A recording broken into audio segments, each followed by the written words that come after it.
Hare Krishna, welcome to all the devotees to our weekly Bhakti Vaibhav class. So, till now, we have discussed about the pastimes of Priyavrat Maharaj, Agnidra, Nabi, Rishabhadev, Bharat Maharaj. And Bharat Maharaj as the Maharaj, Bharat Maharaj as the deer, Bharat Maharaj as Brahmana, and Bharat Maharaj instructing King Rahugana on various topics. The technical section we discussed. Now, the last chapter in relation to Bharata Maharaj episode is the glories of the descendants of King Priyavrata, the dynasty from Lord Rishabha. So, Bharata Maharaj onwards, how the dynasty continued. In the 15th chapter, the glories of the King Gaya and of the last king of Priyavrata's line, Viraja, are described. The Swayambhuva Manu's descendants till the end of the Swayambhuva Manvantara are described in this chapter. A small chapter, just names only, nothing much to discuss. Sukadeva Goswami says, the son of Bharata, named Sumati, followed the path of Lord Rishabha. So Sumati ruled for some time, then immediately took up the Avaduta Vesha. Just like Jada Yoga, which Rishabhadev followed, he followed same thing. Some inferior people, some inferior sinful heretics will imagine him by their own minds to be Buddha, who is not approved by the Vedas.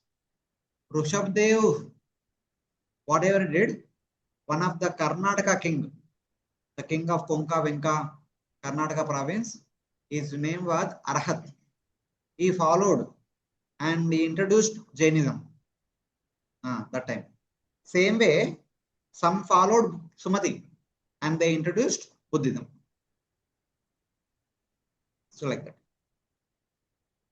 Just as the false ego creates the subtle sense objects, Maharaj Bharata created the 5 sons in the womb of Panchajani, his wife. They are Sumati, Rashtrabhuta, Sudarshana, Avartana, and Dhumaketu. In 7th chapter only it was mentioned that Bharata Maharaj had 5 sons. The eldest was Sumati. So Sumati became the king first. Then eventually he immediately took up to the path of Jada Yoga, which Rishabhadev followed. So then, after Sumati, what happened? Not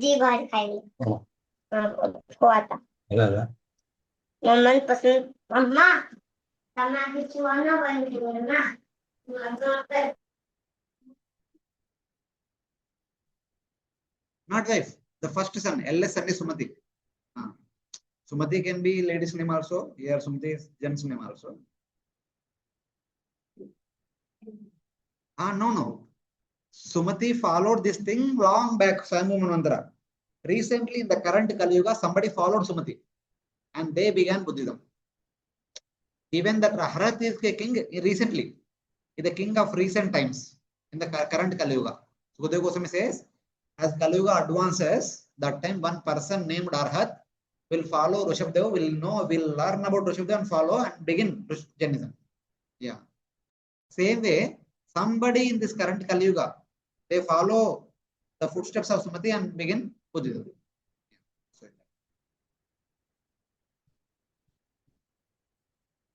Yeah, वो तो है ना. But Rishabhadev from Swayambhuva Manvantara onwards, that concept must be followed by many people in between also. So obviously, is their ideal. From Sumati, a son named Devatajit was born by the womb of his wife named Uddasena. So when Sumati was ruling the kingdom, he married Uddasena and they begot Devatajit. They had a son. Thereafter, in the womb of Asuri, the wife of Devatajit, a son named Devadyumna was begotten. Devadyumna begot in the womb of his wife Devanumati a son named Parameshti. Parameshti begot a son named Pratita in the womb of his wife Suvarcha. So basically, generation of generation, the king's names are mentioned. King Pratiha taught the principles of self-realization and becoming purified, realized the Supreme Lord. So among all these different people, King Pratiha is self-realized. He dedicated his life for this. Anusammara. Anusasmara means he realized or attained the Lord. Then, in the womb of his wife Suvarchala, Pratiha begot 3 sons named Pratiharta, Prastoshta, Udgata, expert in performing yajna. Pratiharta begot 2 sons named Aja and Bhuma in the womb of his wife named Stuti. So the 3 sons were Pratiharta, Prastosha, Udgata were expert in sacrifices. Then, please, someone read.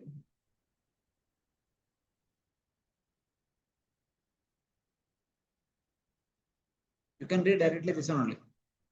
In the womb of his wife, people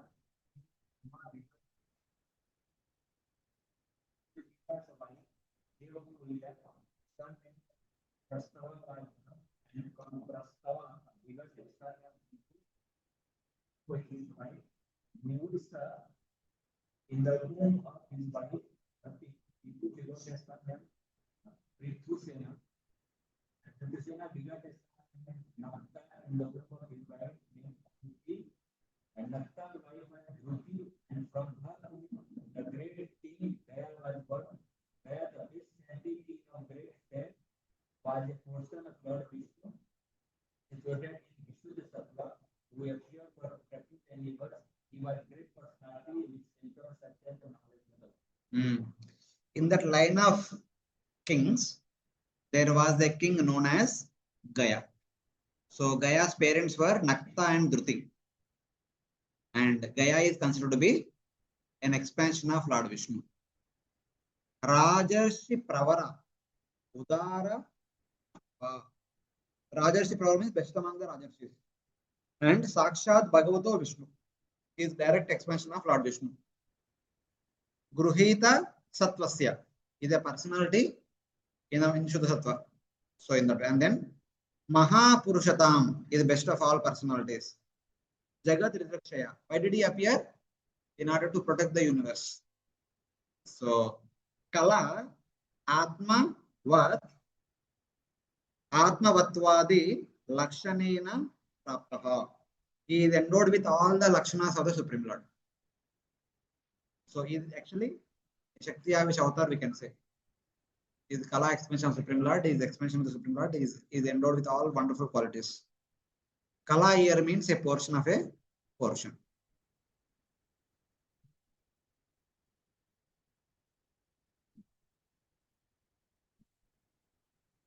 There are different Gayas. This is Swayambhu Manvantara period. The other Gaya, what was his specialty?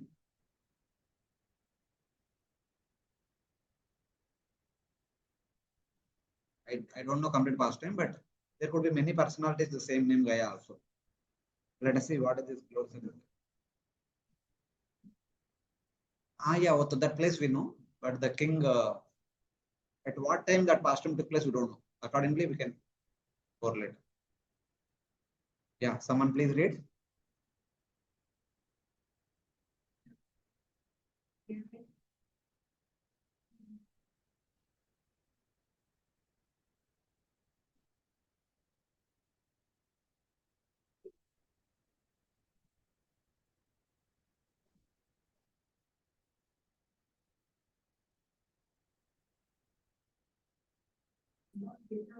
The quality of everything.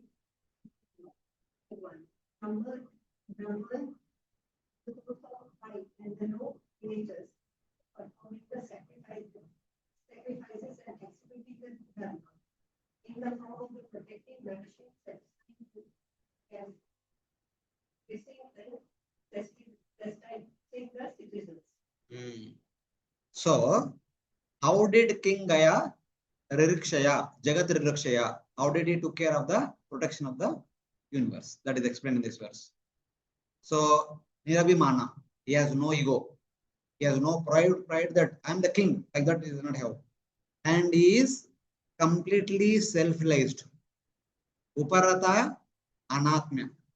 He himself is the expression of Lord Vishnu, so he is self-realized. And His mind is constantly filled with the love for the Supreme Lord through Bhakti Yoga. Bhagavad Bhakti Yogena is constantly engaged in Bhakti Yoga, which is achieved by serving the devotees. Brahmavid Charana Anusevaya Apadita is always engaged in service of devotees of the Supreme Lord. So then he offered everything he has unto Supreme Lord. Sarvatmana Arpita.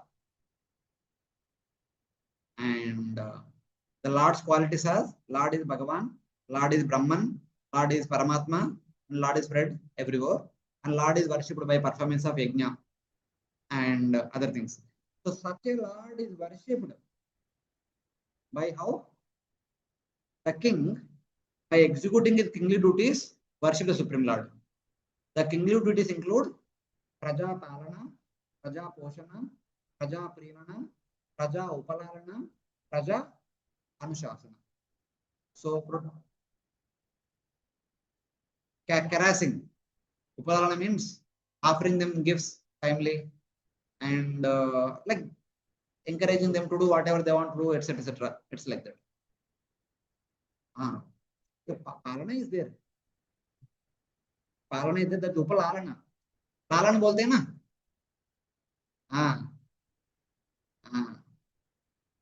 So it's like expressing your affection. Palana is like, okay, be courteous.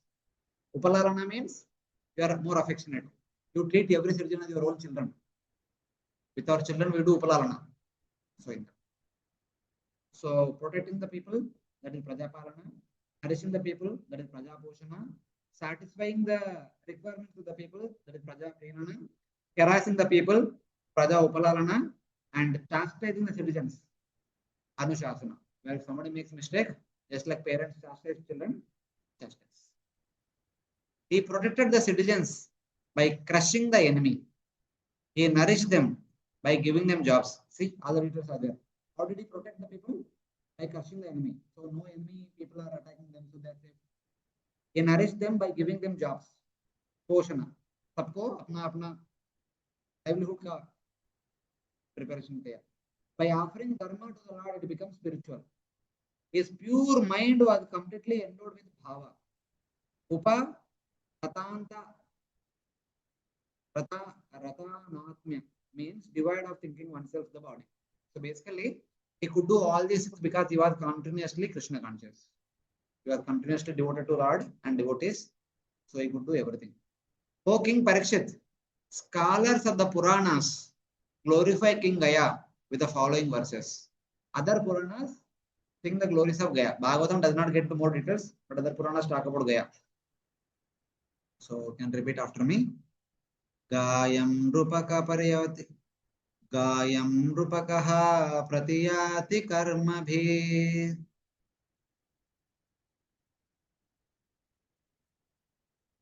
Yajva Bhimani Bahuvid Dharma Gopta.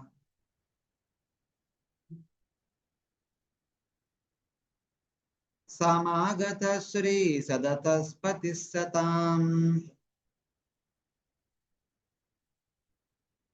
Saseva Konyo Bhagavat Kalamrute.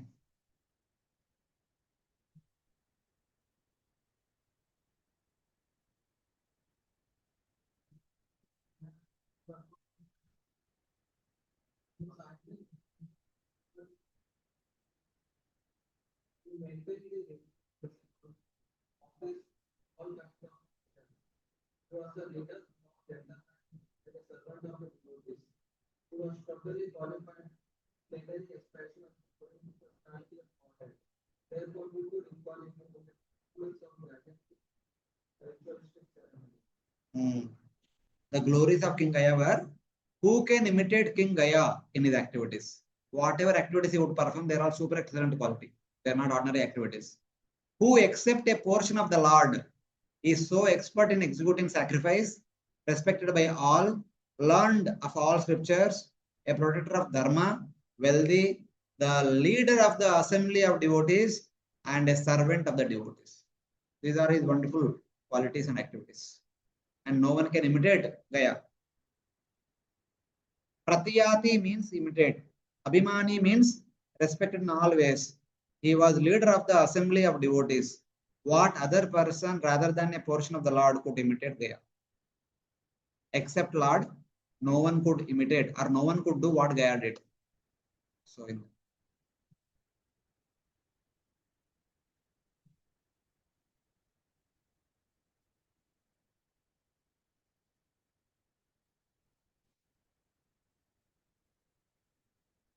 Yamyabhyasincan parayamudasatihi Satyashisho daksha kanya sharidbihi Yasya prajanam duduhe darashisho Nirashisho gunavasta snuto daha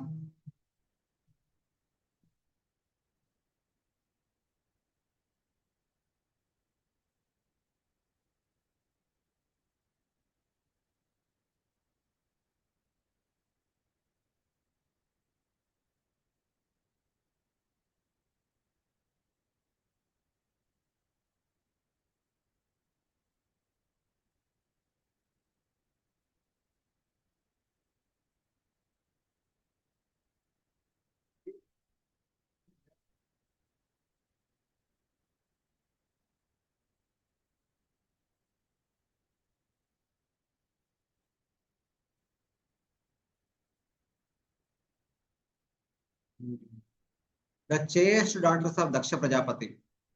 During Swayambhu Manvantara, Daksha Prajapati had 16 daughters. The 16th daughter was Sati. So other 15 daughters are still alive. Sati already left her body. So they, whose blessings must come true, bathed King Gaya. All the 15 daughters of Daksha came and bathed King Gaya. Because the expansion of the Lord, they have good opportunity. Who had no desires with great satisfaction using the water. They have no personal ambition, personal desire. They just did it for the pleasure of the Lord. And they also experiencing that. The Mother Earth, whose udders flow on seeing the Gaya's good qualities, which were like a calf, gave all desires to the citizens.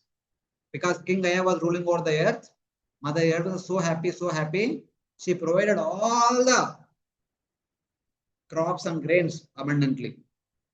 Because she thought Gaya is her calf. So in that way. Sati stands for Satya. The daughters of Daksha were Shraddha, Maitri, etc. Their blessings came true. The 13 daughters of Daksha, Shraddha, Maitri, Daya, Shanti, Tushti, Pushti, Kriya, Unnati, Buddhi, Meda, Titiksha, Hri, and Murti. All these 13 were married to Dharma. This means that Shraddha gave faith, Maitri gave friendship, the earth gave all desirables to the citizens of Gaya who had no desires. So, their bathing Gaya means they profusely blessed Gaya with all these wonderful qualities. Every citizen will have Shraddha, Maitri, Daya, Shanti, Tushti, Pushti, Kriya, Unnati, Buddhi, Meda, Titiksha, Hri, and Murti. And thus, they are all wonderful devotees of the Supreme Lord. While Gaya was ruling over the kingdom.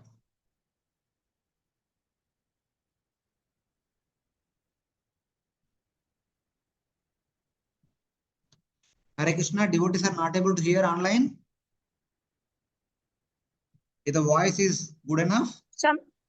Hare Krishna, sometime we can hear, sometime we can't, Prabhuji.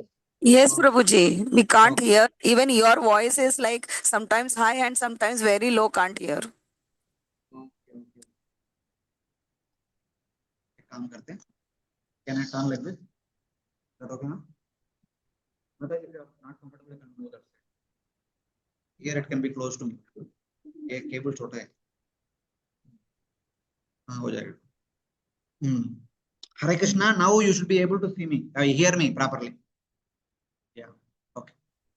Yes, Prabhuji. Chandyam. Okay. Chandamsa kamasya cha yasya kaman.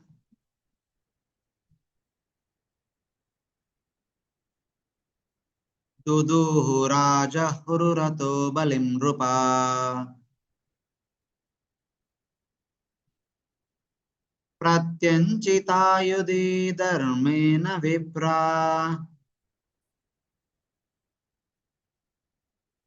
Yada shisham shashtam amsham paretya.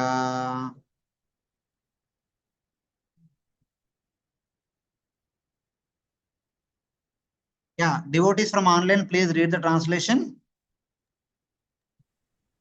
Although Although King Gaya King had Gaya no personal had desire for sense gratification, all his desires were fulfilled by virtue of his performance of Vedic rituals. All the kings with whom Maharaj Gaya had to fight were forced to fight on religious principles.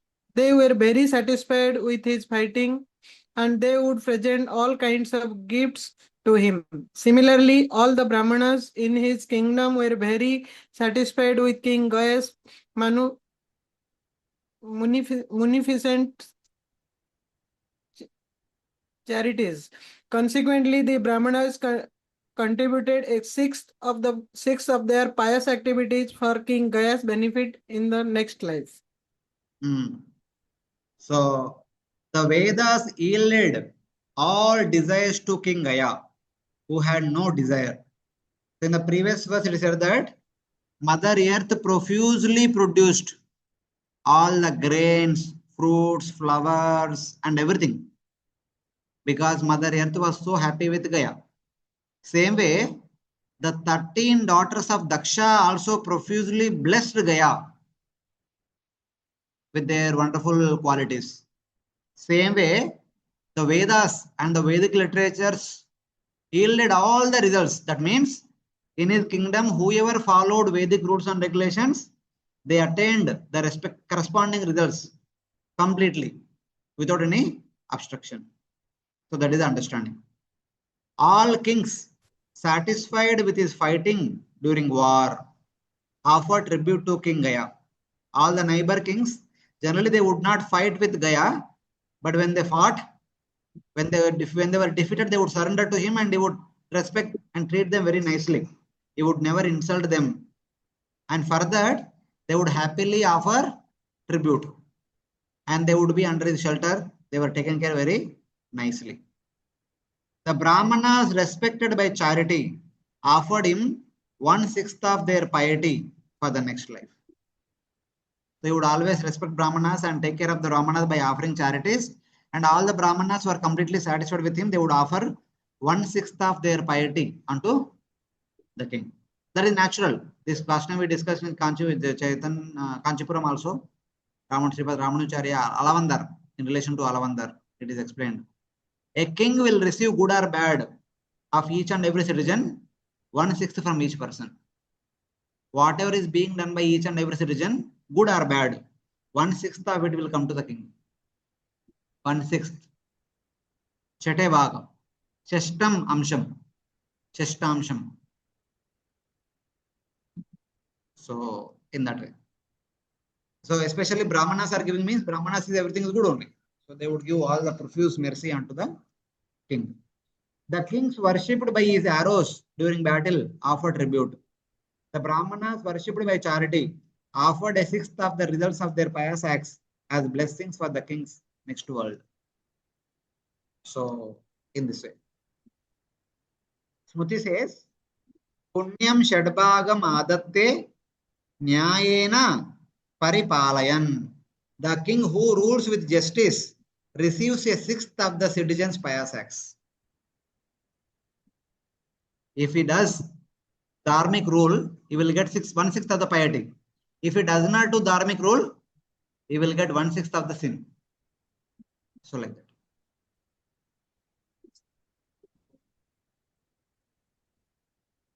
Huh? Huh? Huh? That means you should make sure that no one does papa. for your good. King should take care that no one should do papa. If they do, 1/6 will come to you default, even though you may be good, but they are not good, so you get reaction. No, if they do bad, they will get. Just like because you have become king, na? Since you have taken the responsibility, you are held responsible. It's like that. Not only for king, even for the head of the family also, it is same. Good and bad will come to the head of the family. Wife and children, whatever they do, 1/6 of that will come to the head of the family. In family also. There also he is kind of taken the responsibility of the family, na? He is the head of the family, so he will receive. Same thing is applicable for the spiritual master also. When a spiritual master accepts a disciple, the good and bad, 1/6 of that will come to spiritual master.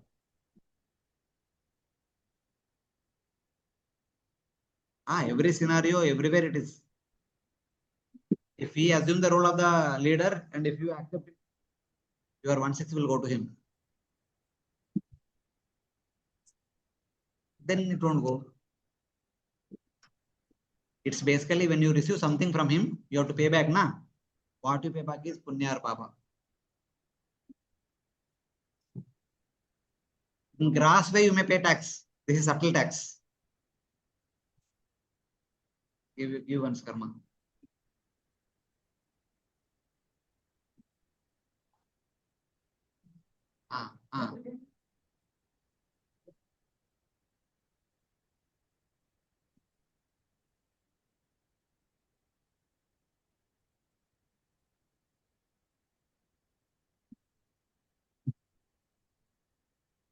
But just by being the citizen, one is held responsible. Just by being the king, one is held responsible.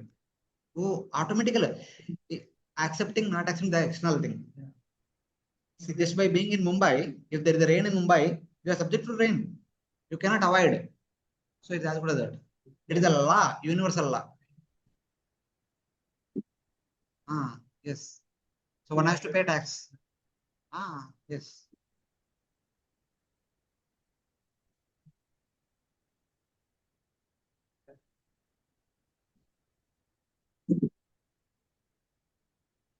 That is the responsibility of the king. Simply बैठ गए तो हो गया क्या?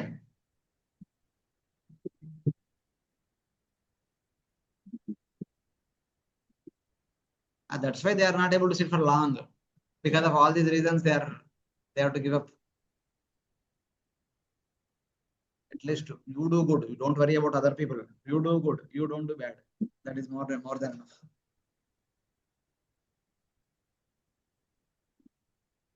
Shakti Avashuddhi, the Kala expansion of the Supreme Lord. If somebody was speaking something from online, any questions?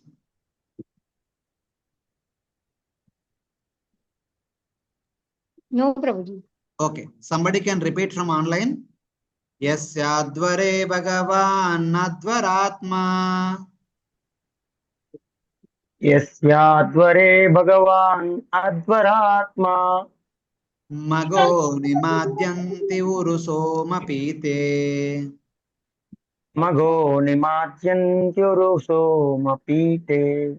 Shraddha Vishuddha Chala Bhakti Yoga. Shraddha Visuddha Chala Bhakti Yoga. Samarpitejya Falamajahara. Samarpitejya Falamajahara. In Maharaj Gaya's sacrifices, there was a great supply of the intoxicant known as Soma. King Indra used to come and become intoxicated by drinking large quantities of Somarasa. Also, the Supreme Personality of Godhead, Lord Vishnu, the Yajna Purusha, also came and personally accepted all the sacrifices offered unto him with pure and firm devotion in the sacrificial arena. When King Indra became drunk at the sacrifice of King Gaya from drinking too much Somarasa, the Supreme Lord, the soul of sacrifice, accepted the results of worship offered with faith and pure steady devotion. So intoxicant is not a proper word actually. At the end of Yajna, the Soma Rasa will be distributed to all the Devatas. So King Indra was so happy, he would drink more and more. He would accept more and more. As a result of that, he fell flat. It's like eating more and more sweet rice. Unlimited sweet rice. So in that way. And Lord Vishnu also would personally come and accept the oblations offered by King Gaya. So that was his greatness. When Indra became drunk with Soma in the sacrifice, the Lord accepted the offerings. The Lord accepted those offerings as worship directly. Just like in deity worship, we offer so many articles to Lord. Here, Lord is personally standing and accepted directly. So in the Yat Prinanat Barhishideva Tiryan Manushya Vero Trunamavirincha प्रियेत सद्यः सः विश्वजीवः प्रीता स्वयं प्रीतिमगाध गयस्य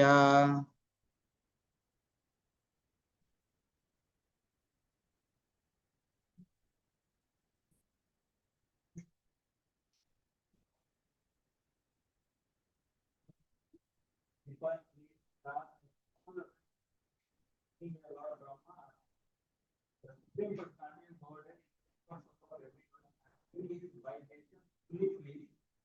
Nonetheless, it can put the Ganga Maharaj their highest.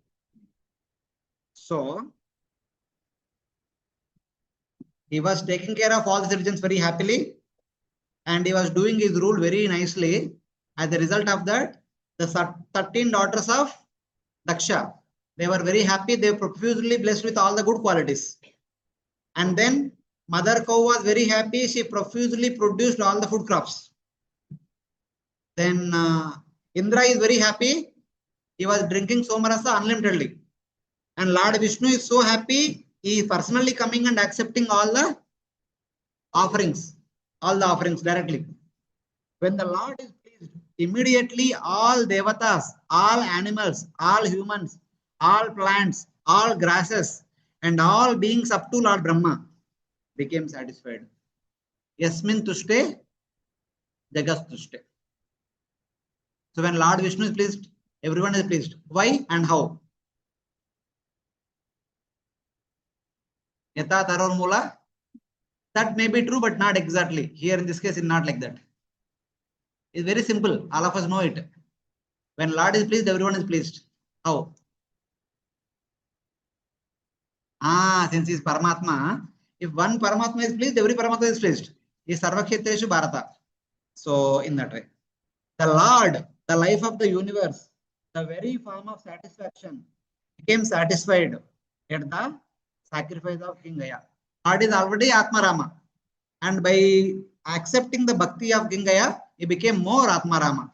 As a result of that, the entire universe is happy. So that's what. If you satisfy the Lord, the default, the universe will be satisfied with you. It is very difficult to satisfy each and every person in the entire universe. एक आदमी को संतुष्ट करेगा तो पूरा जगत का संतुष्ट कर सकता है. See the formula. Is he lesser satisfied? Is he lesser satisfied? Who? पहले कुछ satisfaction मिला क्या लड़को? क्रिकेट खेलते मिलता है क्या? पूछा क्या अभी? मैं बहुत अच्छा क्रिकेट खेल रहा हूँ. आपको संतुष्ट है क्या नहीं?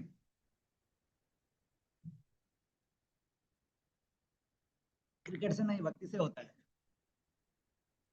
क्रिकेट से आप खुश होते हैं, भगवान नहीं.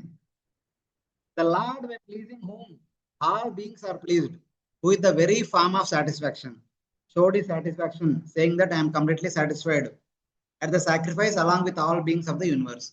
Because Lord personally coming means he is satisfied. There is no other testimony required for this.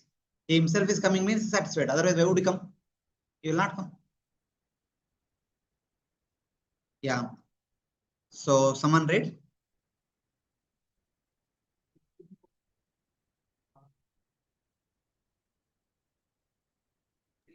Translation, Prabhuji? Here, some devotees are reading Mataji. थोड़ा loudly, उनको समझ में नहीं.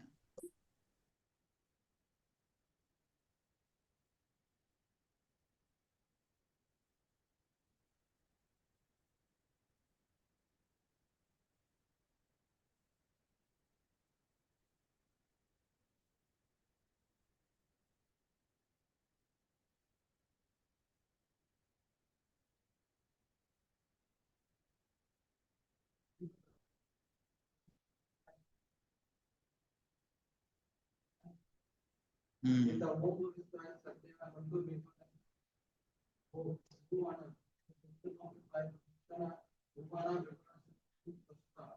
in the whole Israel, the wife of Vaibhav, she and her who daughter. Of all these sons, they was split off. So basically, the list of the descendants after Gaya. Here you see Gayanti. Gaya's wife is Gayanti. There is no other names. Recently, I was reading that Shraddha Deva. Who is Shraddha Deva? Anyone remembers? The current Manu is Shraddha Deva. Actually, he is known as Shraddha Deva because his wife name is Shraddha. The husband of Shraddha is Shraddha Deva. So in that way. Sometimes their names are not popular. Their names became popular with their spouse. Sometimes wife's name became popular with the husband. Husband name became popular with the wife because of the glories of that other person. So in that way. So these are all the list of the people who appeared after King Gaya as the descendants of Priyavrat Maharaj. Priyavratam Vamshamimam Virajas Charamodbhavaha Akarodati Alam Kirtya Vishnu Suraganam Yata. There is a famous verse about King Viraja. Because of his high qualities and wide fame, King Viraja became the jewel of the king of the dynasty of King Priyavrat. Just as Lord Vishnu, by his transcendental potency, decorates and blesses the demigods. So in the womb of his wife Virochana, Tvashta begot a son named Viraja. The wife of Viraja was Visuchi, and in her womb Viraja begot 100 sons and 1 daughter. Of all these sons, the son named Shatajit was predominant. So Viraja is also another prominent king in the line of Priyavrat Maharaj. Just like Gaya was one of the prominent in the Kala expansion of Lord Vishnu, same way Viraja is also another prominent king. His glories are because of his wide fame, King Viraja was produced 100 sons, decorated the dynasty of King Priyavrata, just as Lord Vishnu decorates the Devatas. Because Devatas are the servants of Lord Vishnu, that's why they are glorified. Same way, these 100 sons who ruled wonderfully, and they are all glorified because they are the sons of Viraja. So in that is the greatness of Viraja. So this is the end of chapter. Also end of Swayambhuva Manvantara. Starting from Uttanapada, the descendants and the different rulers during the Swayambhuva Manvantara are explained. The Swayambhuva Manvantara was going. Half the Manvantara is completed when the 10 sons of Prachetas, the son of 10 Prachetas, that was Daksha, who was supposed to be the king. He did not become the king. He went to perform tapasya to regain his original powers. That time there was no one to rule. So Brahma came and requested, of course, Swayambhuva Manu, and then Brahma came and requested Priyavrata. Priyavrata agreed to come. Priyavrata came home, became the king, married, begot children. After Priyavrata, Agnidra ruled. After Agnidra, Nabi. After Nabi, Rishabdev. After Rishabdev, Bharat Maharaj. After Bharat Maharaj, Sumati. After Sumati, like that, all the list we have seen. Till now, by the time Viraja's 100 sons, and afterwards, maybe there may not be there. By then, Swayambhuva Manvantara is over. Afterwards, The second Manvantara, Swarochisha. Third, Uttama. Fourth, Tamasa. Fifth, Raivata. Sixth, Chakshusha. Until the middle of Chakshusha, what happened, we don't know. Bhagavatam does not talk about all these Manvantaras. In the middle of Chakshusha Manvantara, at one point of time, there was one king. His name is King Satyavrata. As usual, he was going to river Krutamala every day to offer morning Sandhya. That time, a small fish came in his palm. When he was about to drop the water, the fish requested, my dear king, please don't throw me. The big fishes will eat me up. Please save me. He saved that fish. Eventually, that became huge. That fish told, seventh day from today, there will be a huge pralaya. Bhuloka, Bhuvarloka, Svargaloka, Atala, Vitala, Sutala, Talatala, Mahatala, Rasatala, Patala. All these 10 lokas will be inundated. Everything will be destroyed. Only for you and few other important people, I'll send a boat. Upload. Get into the boat and I'll save you. I'll come again, I'll save you. Only they were saved and they continued the second half of the Chakshusha Manvantara and then Vaibhav Mantra, etc. That is what happened. So in between what happened, we don't have any history in the Bhagavatam. Bhagavan ka ichha. By the desire of the Lord. Because of that pralaya only, everything is happening even today. Because of that pralaya which happened because of Lord Matsya's desire, later on, all the avatars came. If that pralaya would not have happened, there was no need for all the other avatars. हाँ? भगवान का इच्छा तो कभी भी हो सकता है. And no, that is a different thing. Markandeya Ruchi, just he wanted to see it. For him, it is shown to him. He is not any cause of any other future pastimes. But this pastime must say the cause of all the pastimes that we are reading now. Lord Krishna appeared because of that only. Lord Chaitanya appeared because of that only. You and me appeared because of that only. The pralaya would not happen, things would have been different. So it is like that. Huh? How? Without that pralaya, there was no need for Diti to beget Hiranyaksha, Hiranyakashipu. If there were no Hiranyakashipu, there would be no Lord Varaha, Lord Narsingha. Then there would be no Bali. There would be no Samudramantan. There would be no incarnations of Kurma, Ajita, and then Dhanvantari, Mohini. And then there would be no pastime of Rudrasura. There would be no pastime of, again, Vamanadev. There would be no pastime of Parshuram. There would be no pastime of Ram. There would be no pastime of Krishna, Balram. There would be no pastime of Chaitanya Mahaprabhu. There would be no pastime of ISKCON. There would be no pastime of Bhagavad Katha sitting in this conference hall in Chowpatty, Girgaon Chowpatty. Yes or no? You and me being here, sitting Bhagavad here and discussing Bhagavatam because of Lord Matsya.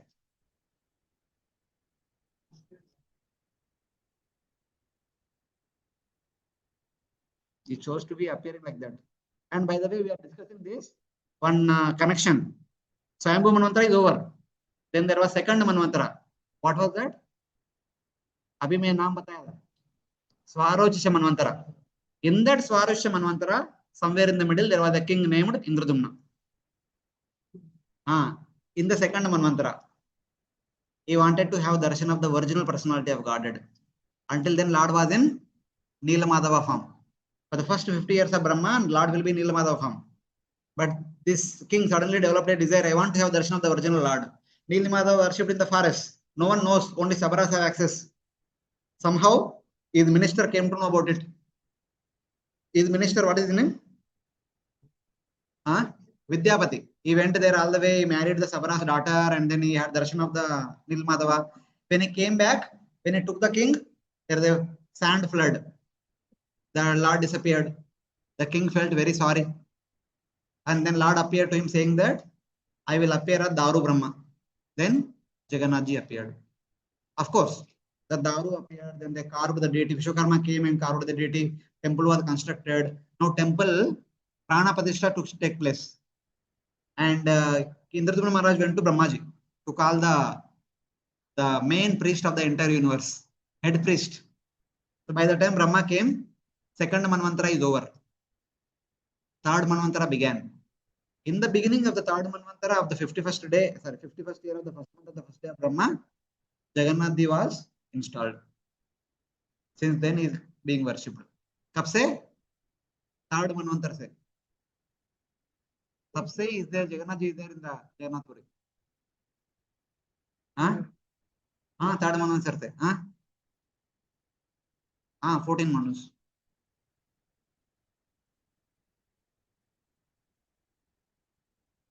Install the deity of Jagannath ji. So old. Yeah.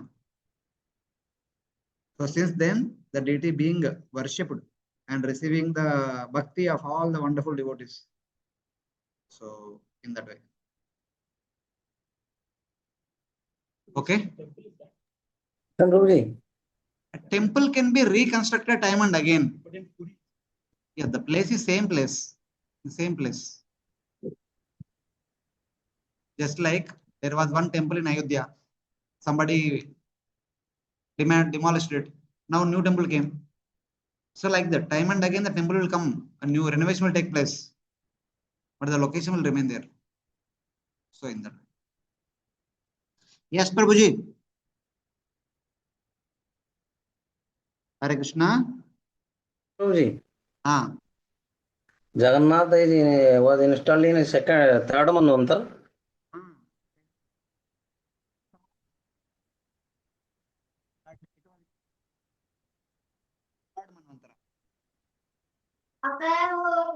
Hare Krishna. Hare Krishna. Prabhuji, what? Jagannath is installed in third Manvantara only. Yes. At the beginning of the third Manvantara.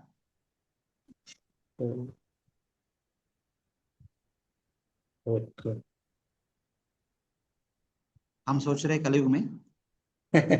That is I am asking. Because it is connected to Lord Krishna's pastimes, na? Ah. But Jagannath ji, Jagannath is always there.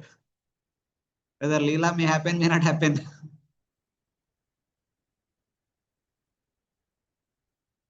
So if it is Kaliyuga, then what? Then what? Then why are you asking that? Don't think that every Kali event will take place. Lord's pastimes takes place only once in a day of Brahma. Any avatara, not only Krishna, any avatara appears only once in a day of Brahma. They don't appear. If few avatars may appear repeatedly, but all avatars will not appear. Only few avatars appear multiple times. Only Varaha appear 2 times and Kurma appear 2 times. Otherwise, all the avatars once in a day of Brahma. Same day. What we know is all about one day of Brahma. We don't know anything about the other days of Brahma. If only we know about other days of Brahma, if they say, just like Narada Muni speaks about his own life in the previous day. In the previous day of Brahma, he was first Upavarahana Gandharva. Then he became the son of a maid servant. Because he remembered about his own previous life, so he said, that's why we came to know. Otherwise, we don't know. So it is like that.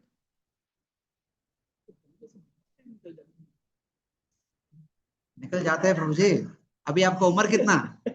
उतना time ऐसा निकल गया, पता नहीं चलता है. It's so fast. Okay, fine, no problem.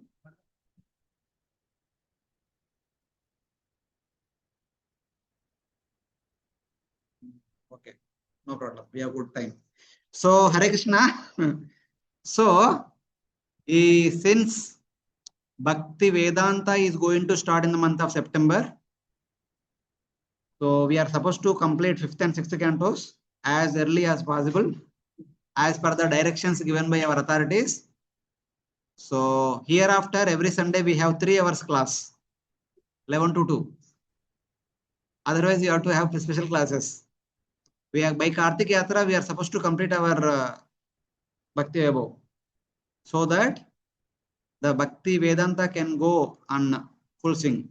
Until then, there is only one class on Saturday evening. There will be no class on Sunday. Bhakti Vedanta. Though we are starting September last week, only one class will be there per week till Kartik, November, December. January onwards, when we are done with the Bhakti Vaibhav, so both the classes will be there, Saturday and Sunday. 2 classes, as it is mentioned in the poster. So now, we are entering into the most technical topic of the Bhagavatam, Bhagavad cosmology. So starting from 16 all the way up to 26, 11 chapters are there. Slowly we'll discuss step by step, shloka by shloka. So in the first chapter also we discussed Prevrat Maharaj, in order to convert the night into day, he expanded the second sun and he created 7 trenches, as a result of which the one Bhumandala has been divided into 7 Dvipas. Among the 7 Dvipas, the innermost Dvipa was Jambhudvipa. Now that Jambhudvipa will be described from 16, 17, 18, 19. 4 chapters exclusively will describe Jambhudvipa. And chapter 20 will describe remaining 6 Dvipas of the Bhumandala. Then 21 to 26 will talk about the remaining 13 planetary systems. Bhuvarloka, Swargaloka, Maharloka, Janaloka, Tapaloka, Satyaloka, the upper planetary systems. And the lower, Atala, Vitala, Sutala, Talatala, Mahatala, Rasatala and Patala. Like that, lower 7 planetary systems, like that. So we'll go chapter by chapter. The 16th chapter describes the dimensions of Jambhudvipa, which is the middle of the 7 Dvipas of the Bhumandala, and the Mount Sumeru, which is in the middle of the 9 Varshas of the Jambhudvipa and the 9 mountains in Jambhudvipa. So basically there is Jambhudvipa, which has got 9 mountains and 9 Varshas. The details about these 9 mountains and the details about the 9 Varshas are the topic of chapter 16. 29 verses are there. This is the breakup of the chapter. So 4 to 10 talks about Jambhudvipa, 11 to 27 talks about Ilavata Varsha, and Mount Meru described in 28 29. So in that way.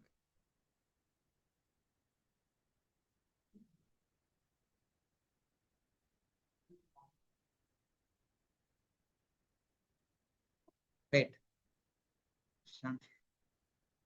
So sound is not coming. Sorry? Sound is not coming, bro. No, when devotees are asking questions, we are not able to hear because they are sitting little far distant. That's why.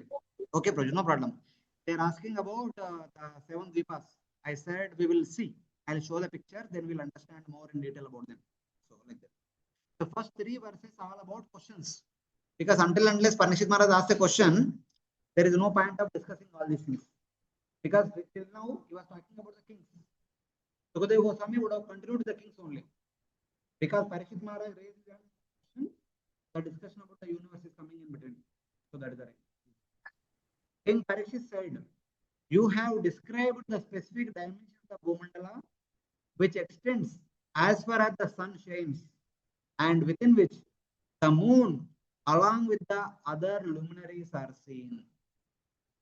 So, in the first chapter, of course, what to speak of first chapter, the whole 3rd canto, 4th canto, 5th canto till now, it is talking about various kings.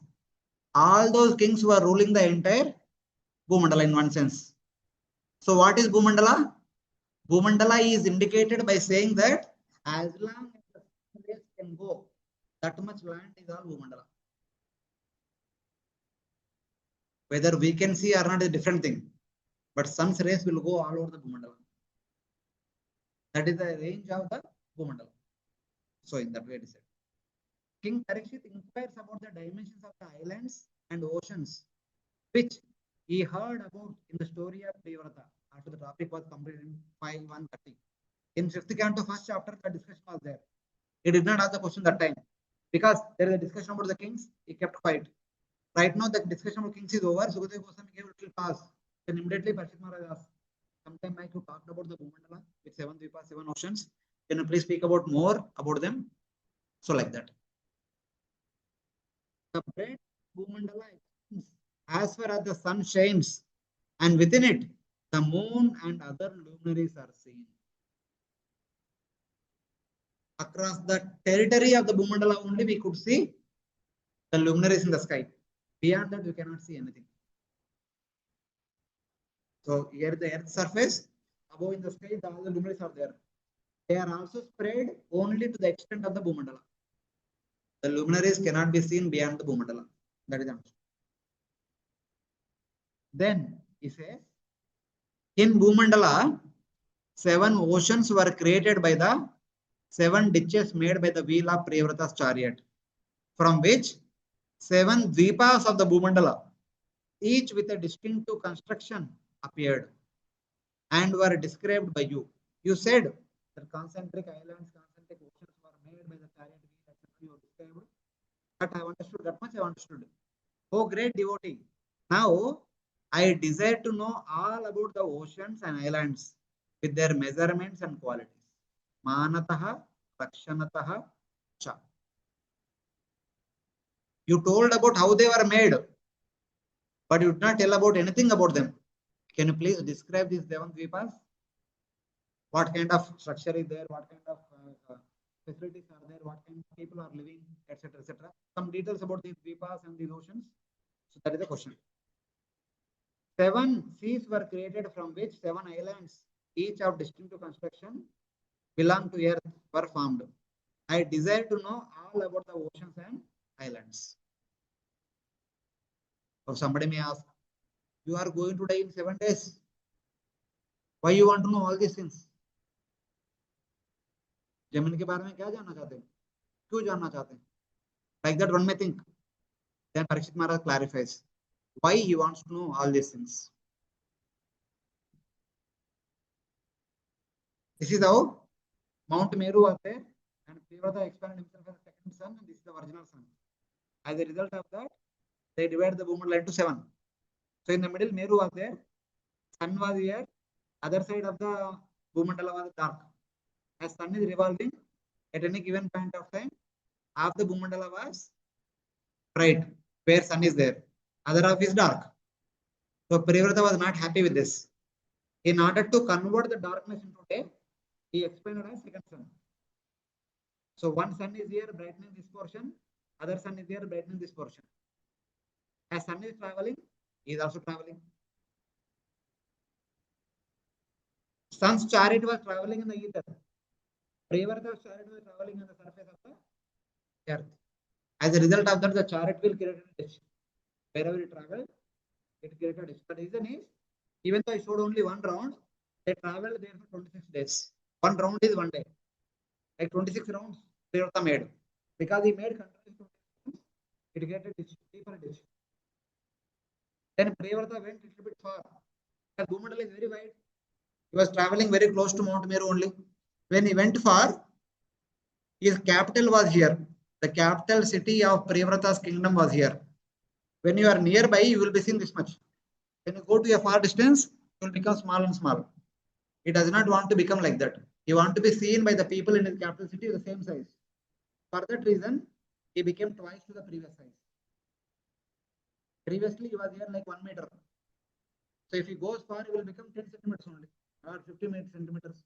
And he became twice to that, so that he will appear as same, 1 meter. Prabhuji, could you please repeat, because your voice was not audible? So I was saying that as Priyavrata traveled in a track which is very close to Mount Meru, he traveled there for 26 days. Since Bhumandala is wide, he went a little bit away. But when he goes away, he will become small. He will be seen as small by the people in his capital city, which is very close to Mount Meru.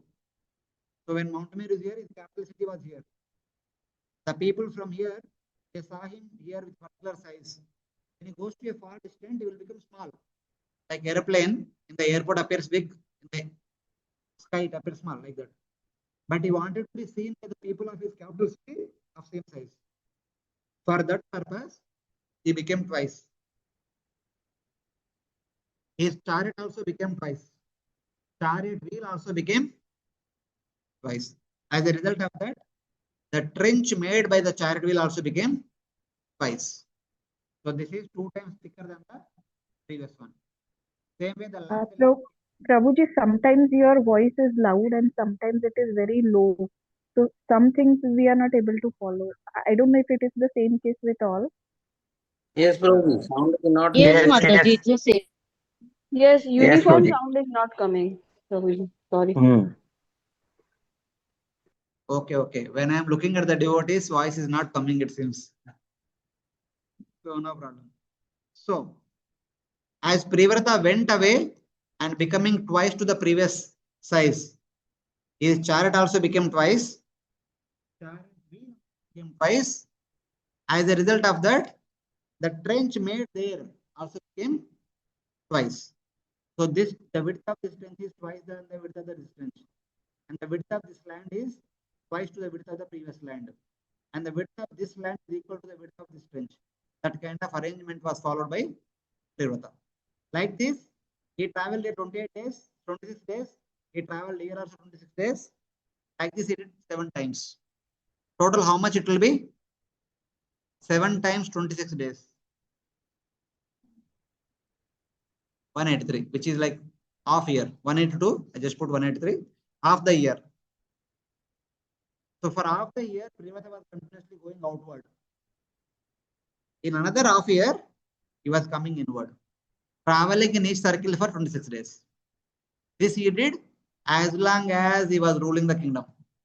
Not only just for 1 year, he was doing the same thing for the whole duration of his life. As a result of that, these trenches became deeper and deeper, and they became huge oceans. They are wider also and deeper also. And by the will of the providence, they are filled with different types of water substances. The 7th water is pure water. The 7th Dwipa is Pushkar Dwipa. 6th water is yogurt or buttermilk. Then Shaka Dwipa. Then the 5th one is milk ocean. It is in this milk ocean only Samudra Manthan, not Shirodaksha Vishnu. Samudra Manthan happened. Shirodaksha Vishnu stays in Polestar. That is different. This is Samudra Manthan. Samudra Manthan Leela happened in this. Then there is Krauncha Dwipa. Then there is Ghee ocean. Then there is Kusha Dwipa. Then there is, actually it's not liquor ocean, it is Soma Rasa ocean. The Sura Sagara it is called. Then there is Salmon Dwipa. Then there is sugarcane juice ocean, Paksha Dwipa, saltwater ocean, Jambhudvipa.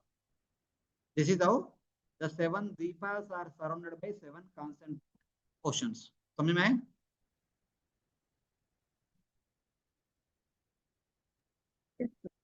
What is not understood?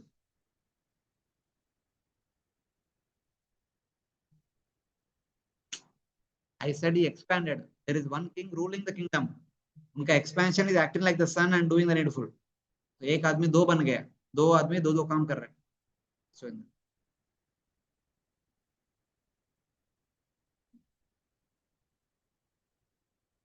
there is a different reason. Because sun is going outward and inward. He just want to follow. He is also going outward and inward. Sun also goes outward and inward because of Uttarayana and Dakshinayana, which we will discuss later on in 21st chapter. There we will discuss about how and why he goes inside and outside. He just want to follow sun. Sun is going outward during Dakshinayana. He is also going outward during Dakshinayana. Sun is going inside during Uttarayana. He is also coming inside. From Karaka Sankranti to Makar Sankranti, he was going outward. When was the Karaka Sankranti happened? As date kitna?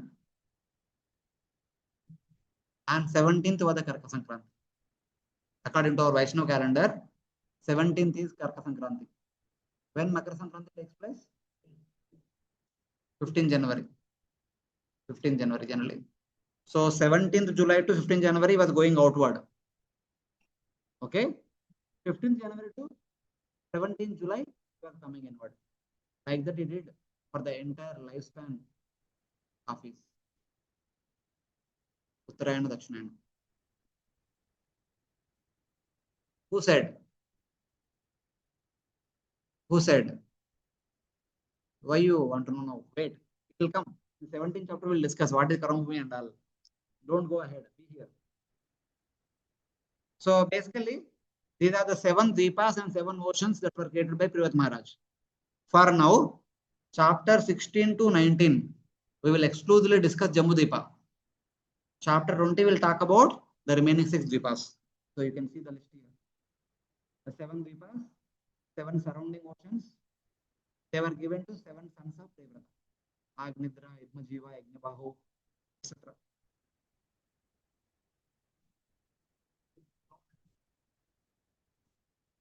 Priyavrata's time. Priyavrata only made all these divisions. He has 7 sons.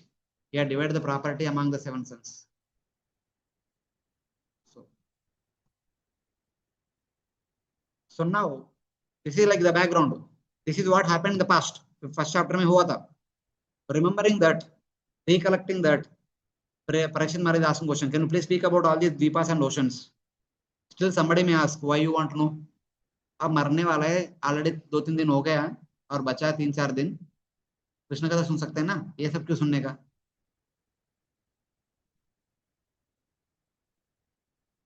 So this is the answer which Parikshit Maharaj says. Bhagavato gunamaye stula rupe aveshitam manohi agune api सूक्ष्मतमा आत्मज्योति परे ब्रह्मणि भगवती विशुद्धाख्या क्षमं आवेशितुं तद्वु ऐतद् गुरो अर्हसि अनुवर्णयितुम् इति. गुरो अर्हसि अनुवर्णयितुं. Kindly describe, because you are my guru, I am your disciple. For the benefit of the disciples, the guru should describe about the Supreme Lord. That is the answer. O Guru, the mind fixed on Lord's gross form, made up of matter, can absorb itself in the Supreme Brahman, Bhagavan, Vasudeva, light of the soul, who is beyond matter. Therefore, you should explain the structure of the universe. There was one verse comes in relation to Ambarish Maharaj. What was that verse? The famous verse. How Ambarish Maharaj exhibits all the 9 limbs of bhakti. Savai Manah Krishna Padaravindayor. हाँ बस उतना है. What do you mean by Savai Manah Krishna Padaravindayor? मन को भगवान के चरण में हमेशा. Fix the mind upon the Lord Supreme Lord. Similarly, there is one more phrase Srila Prabhupada always says, Ena kena prakarena. Manah Krishna Division. Bhagavad Gita mein one shloka comes 2 times. What was the shloka? What do you mean by Manmana Bhava Mad Bhakto? Fix your mind upon me. And similar shloka comes at many other places. Mayeva manadasva, Mayi buddhin niveshayas. Okay? Tasma sarveshu kaleshu, Ma manusmara, Antakalecha mameva, Smaran mukta, Swaram eva naya shloka likh rahe hai. Smaran mukta. Yatra Yogeshwara Krishna, Yatta Patro Danudara.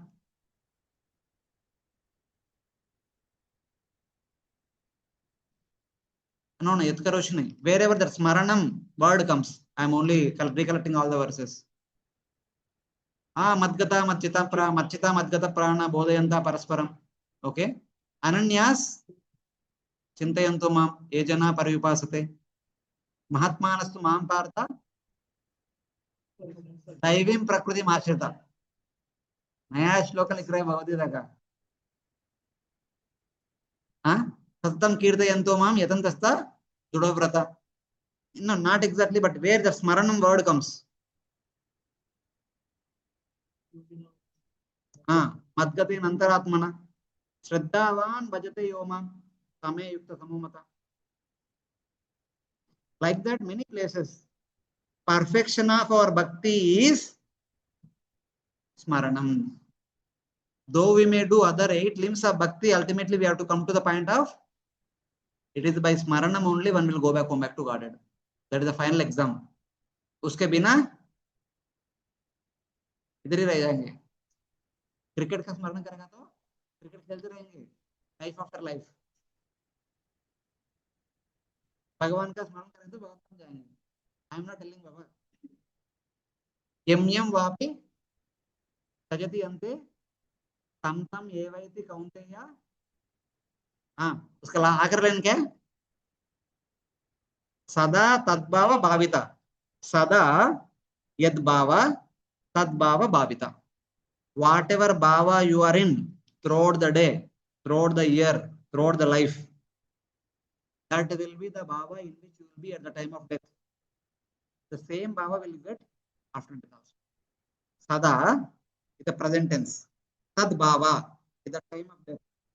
Bhavita, future tense. You will get the same thing in the next life. जीवन भर भगवान का स्मरण करेगा तो there is a chance that we can remember Lord at the time of death. Then there is a chance that we can be with the Lord after death. That is understanding. Okay. But how we can remember the Lord always? Do we? I don't think so. Chanting के time में भगवान को याद कर पा रहे मुझे doubt लगता है. By hearing also, ये अपना काम कर रहे, ये अपना काम कर रहे, माइंड अपना काम करते हैं. So we need to endeavor for it. Smaranam is not that easy. Chanting is easy. Hearing may be little difficult, but chanting is very easy. Hearing little difficult. Smaranam is very, very, very, very difficult. It is very difficult. Huh? Yeah. 100%. How do we develop love? Whoa. When will you do devotional service? What do you mean by good association of devotees? What do you mean by mass seva? What do you mean by pranaya bhakta sangha? What do you do in their association, those who love Krishna? How do you serve them? What are their instructions? Ultimately, it is Shravanam. I want you to say Shravanam. Associating devotees means Shravanam only. From Shravanam only, everything else will begin. Okay? That's what Parishit Maharaj is saying. When we hear about the Lord, we develop Lord, we practice Bhakti and we become attracted to God and we become associated to the Lord. Everything begins with hearing only. But when will the hearing possible? No, there should be a person speaking. Okay? That's what he is telling Sukadeva Goswami. My dear sir, please speak. A guru should always speak Krishna Katha so that the disciple will hear. When the disciple hears, there is a chance that he will be able to remember the Lord. Simple equation. जब सुनेंगे तभी याद करेंगे, जब याद करेंगे तभी भगवत धाम जाएंगे. तो भगवत धाम जाना है तो याद रखने का, याद रखना है तो श्रवण करने का, श्रवण करना है तो गुरु का शरण लेना पड़ेगा. तो guru has to speak. That's what he is telling. Guru अर्हसि अनुवर्णयितुम इति. It is your responsibility to speak. Please speak. Why? Unless until you speak, we will never know about the Lord. If we never know about the Lord, we will never remember the Lord. If we never remember the Lord, we will never go back to Godhead. Parishit Maharaj is not only asking about himself, he is asking about the everyone. सबके लिए. In the assembly, there are some karmis, there are some jnanis, there are some yogis, there are some devotees. Other pastimes may be good for devotees, but what about the jnanis, yogis, and others? उनका related topic भी चाहिए ना? So please speak about the universe, because this universe is treated as a universal form by the yogis. The yogis meditate upon the universal form. When they know about it, then their heart, they can go back to Godhead. Please speak. Though apparently it may not appear direct to Krishna Katha, but it is good for everyone. हम भी भगवान का गुणगान सुन रहे हैं, वो भी भगवान का गुणगान सुन रहे हैं. उनके लिए भी फायदा होगा, हमारे लिए भी फायदा होगा. Therefore, please speak. This is the right of the disciple to demand from Guru. This is one thing we can demand from Guru. Speak Krishna Katha. Otherwise, do not leave the Guru from that place. Guru should not leave from Vyasasana. आजकल disable ऐसे होते हैं, जितने देर बोलते हैं बंद करो. That is our situation. Actually, the disciple should demand the Guru to speak. That used to be the culture of Radha Gopinath temple. Previously, lectures used to go happen hours together. Every Sunday, 1 o'clock class would start. Class would end at 4, 5, 6 o'clock. Sunday feast. Morning Bhagavatam class would start at 9:30. It would end at 11:30. That's how they would share their experiences. And 11:30 they come out and they have breakfast. Then there is time for the Rajbhog Aarti and then Bhagavatam continuous class. That will end at 6 p.m. Then they sit and eat prasadam. By the time it is 8 o'clock, and they go home. They go home then. The whole Sunday, they come in the morning, they go in the night. Before neighbors would get up, they leave home for Mangalarti. 4:30 they would leave home. And then they would go reach home when the neighbors are about to sleep. That was the way devotees had in the past. Abhi, itna time? Mandir ke liye? Things have changed. But this is the right of a disciple. They should demand from Guru, speak more Krishna. If you don't speak, we'll never know about the Lord. If we never know about the Lord, we'll remain in the material world. The only way we can go to spiritual world is knowing more about the Lord from Guru. That's why Parishit Maharaj asked, Arahasi, it is your responsibility, speak more. So in that way. This verse states the result of such inquiry. The word Maya is not used. Parishit Maharaj is not asking for himself. He is asking for the benefit of everyone present in the assembly.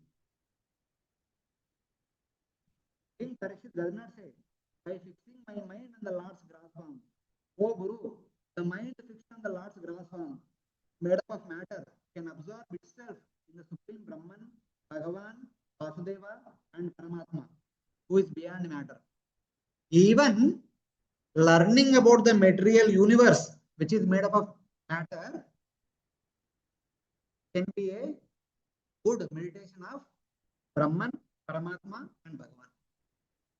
Don't think that hearing the matter does not lead to the meditation of Bhagavan. It can. Because this matter is not separate from the Lord. It is Lord's matter. So in that way, hearing about the material energy or material world also can lead to the smaranam of Brahman, Paramatma, Bhagavan. In that Bhagavan, Purna Purushottam Bhagavan Sri Krishna also.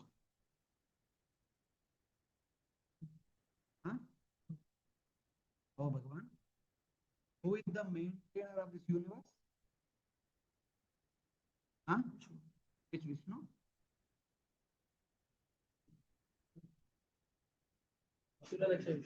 हाँ, विराट कोहली कोई याद रहता है Kshirodakshaya Vishnu. So this entire topic is all about the maintenance of the universe. So we are hearing about the wonderful activities of Kshirodakshaya Vishnu. Does it not lead to remembrance of Bhagavan? Directly. So in that way.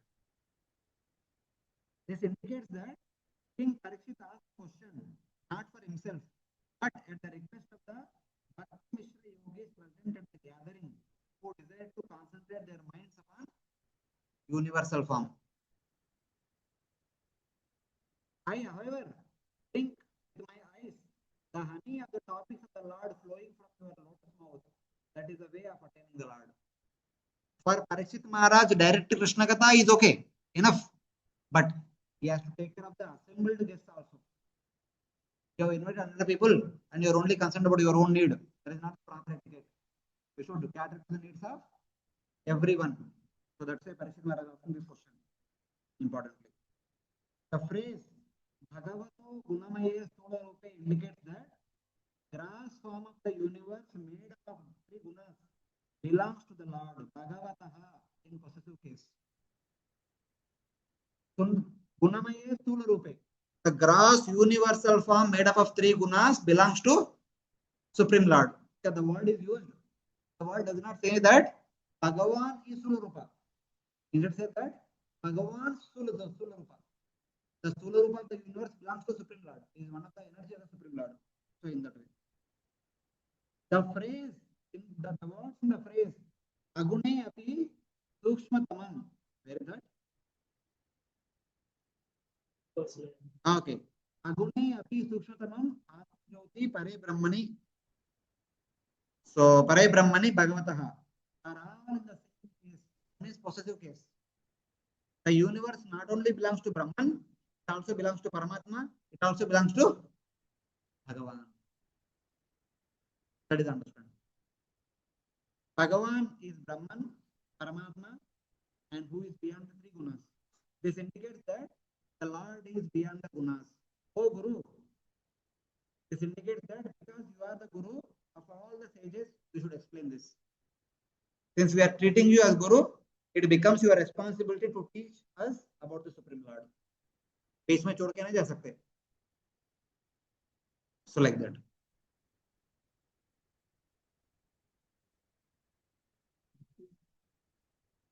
Ashtanga yogis.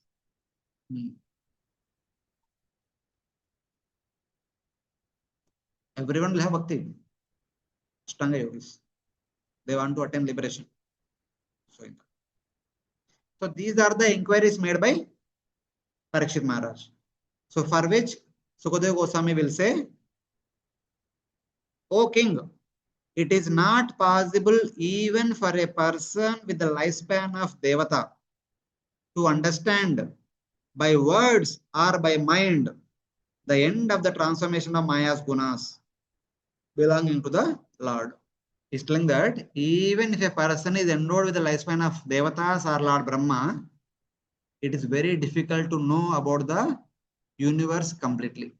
Because universe is so big, इतना big है, पूरा जानकारी प्राप्त करने के लिए ब्रह्मा जी का जीवन काल भी कम पड़ेगा. हाँ, फिर भी उनका जानकारी के लिए ब्रह्मा जी का जीवन काल चाहिए.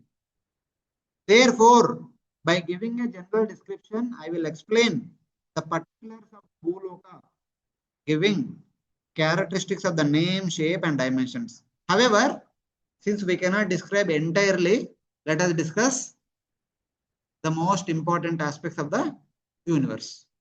So this is Sukadeva Goswami. The beginning only says,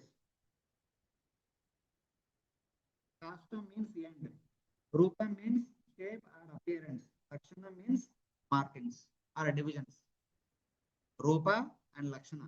Let us discuss. That's what is saying.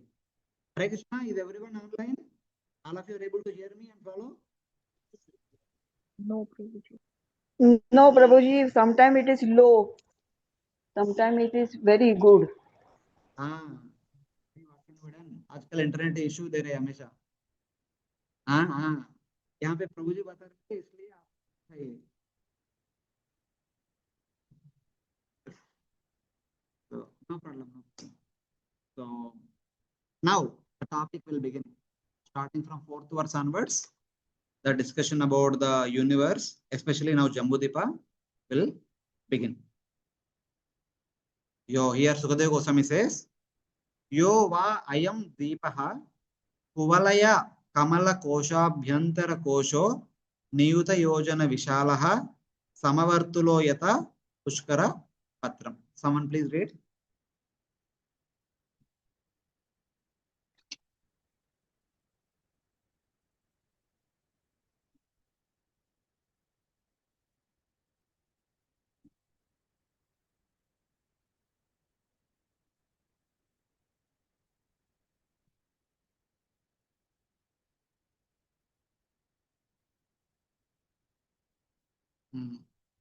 So, sometime back we have seen the picture of the Bhumandala, which has been divided into 7 dvipas and 7 oceans.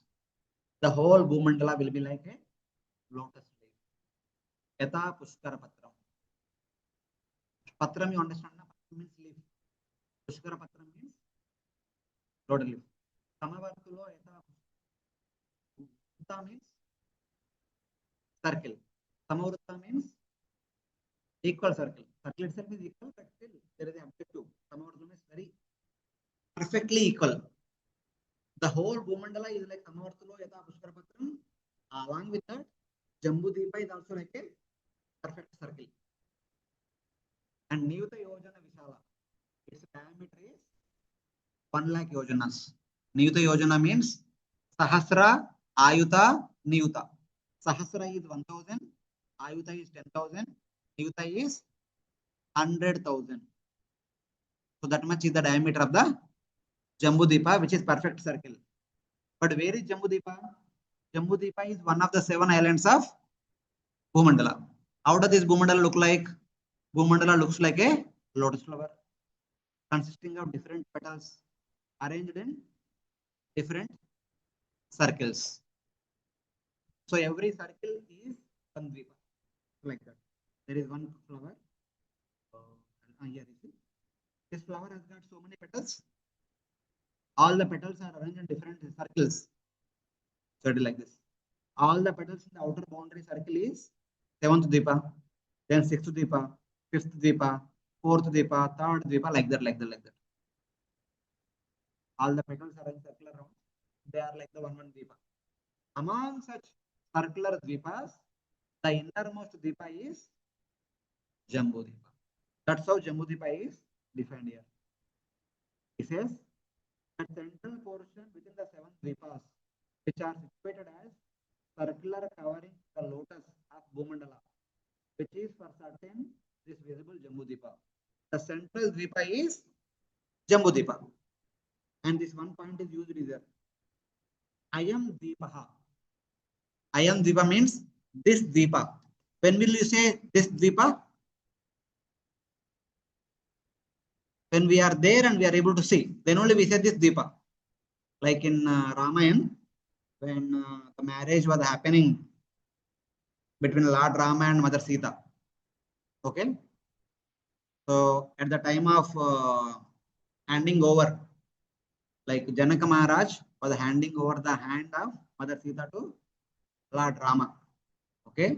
That time, Lord Rama was looking at the face of Mother Sita. He entered into a kind of trance. Till now, they did not see each other completely. Like they saw, but like a sidelong glance. But right now, they are able to see each other standing in front of each other. Both Mother Sita and Lord Rama went into trance. And Janaka Maharaj offering the two hands of Mother Sita into the hands of Lord Ram. And Lord Rama appeared as if ho gaya. Matlab he is not in the present. So in order to bring him to the consciousness, Janaka Maharaj says that I am Sita Mama Suta. This Sita is my daughter and he will be your wife from now onwards. And don't think about here and there. Just look at my daughter. Even though he's looking at the daughter only, but he is in trance, still Janaka Maharaj is reminding that it is your responsibility to take care of her from today onwards. And this Sita is my daughter. I am Sita Mama Suta. That I am word is used whenever you have something in your hand, in your front. Same way here the word is I am Deepa. This Deepa. So Sukadeva Goswami and Parikshit Maharaj were discussing about Jambhudvipa, which they could see, they could access. So in that way, which is 100,000 yojanas wide, and it is circular like a lotus leaf. Samavartulo yata pushkara patram. The central portion within the 7 islands situated as circular coverings in the lotus of Bhumandala, which is for certain this visible Jambhudvipa is 100,000 yojanas wide. Samavartulo yata pushkara patram indicates that both Bhumandala and Jambhudvipa are in circular shape, like a lotus leaf. Not lotus petal, lotus leaf. Generally situated just above the water in the lake. You can see here, like this. This is the lotus leaf. Bhumandala is like this. Samavartulo yata pushkara patram. This is not pushkara patram. This is pushkara patram. And this is our universe. This is universal shell. Bottom there is water. Just above the water, Bhumandala, and stem and the flower. So like this. This is Garbhodaka ocean. This is Bhumandala. This is the stem here and flower is here. So this is how our universe is situated. So right now, the upper surface of the leaf is called Bhumandala. When you go to the top of the universe, look down, whatever you see is like circular disc. That circular disc is Bhumandala. So that Bhumandala will be like this. 7 concentric circles, 7 Dvipas, 7 oceans. In the middle one is Jambhudvipa. So Bhumandala is like lotus flower. 7 islands are like the 7 circular coverings. Jambhudvipa is the whole of the lotus flower, whose width is 1000 yojanas in the middle. So in that way.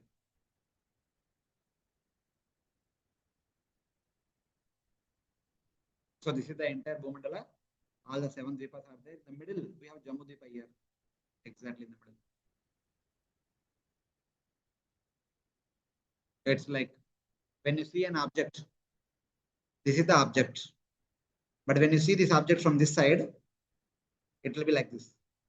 This entire portion will appear like this, and this portion, like inverted L, will appear like this. When you come here and see, there is a L, there is a L here, there is a one rectangle here and one rectangle here. When you go to the top and look down, there is a L here, there is one rectangle here, one rectangle here. L, one rectangle. This is called front view, this is left hand side view, this is right hand side view, this is top view, like that it is said. Same way, this is our universe. When you go to the top of the universe, look downward, you will see circular disc. And there is a lotus flower also. This is the front view. You see the lotus leaf, stem and the flower. So for now, we will be seeing the top view of the entire Bhumandala, as you see from the top of the universe. So in this Bhumandala, we have 7 Dvipas. So among them, the middle one is Jambhudvipa. So right now we are discussing about Jambhudvipa. So someone please read translation.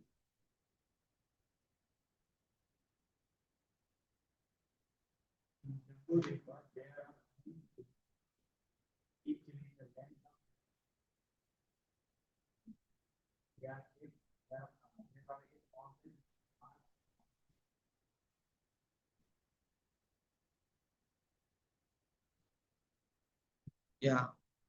So within Jambhudvipa, there are 9 divisions. They are known as 9 Varshas. And each Varsha is about 9,000 yojanas in width. And they are separated by 8 boundary mountains.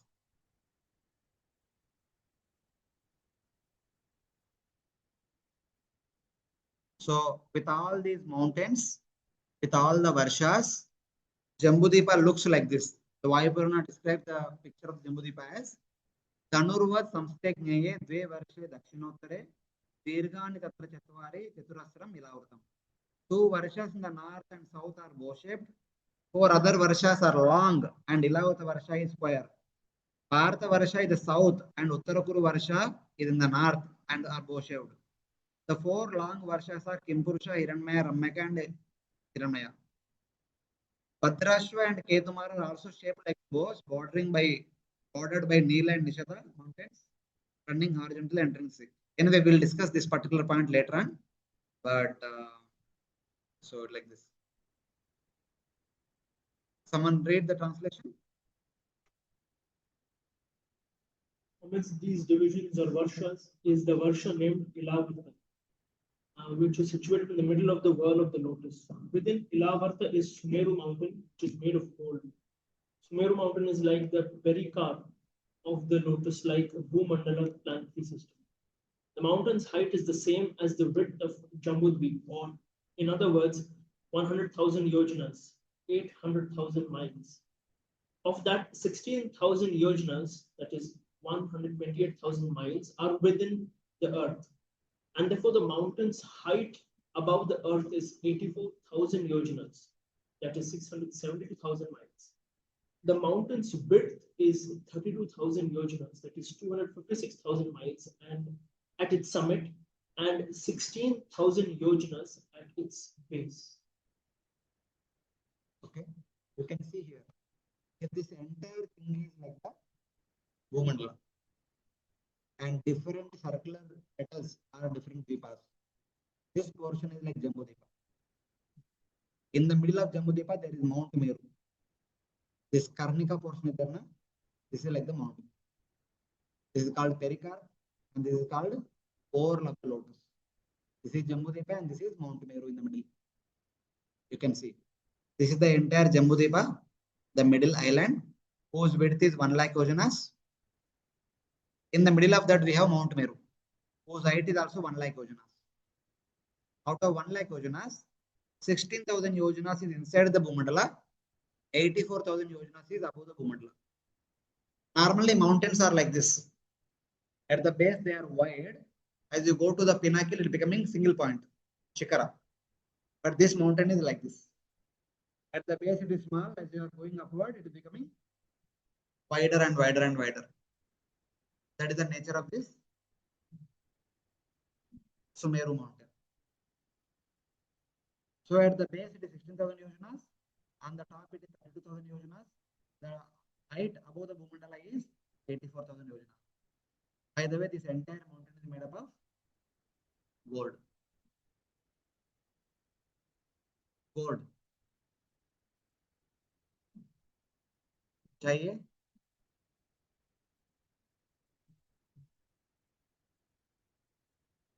That we don't know. Well, later on we'll discuss.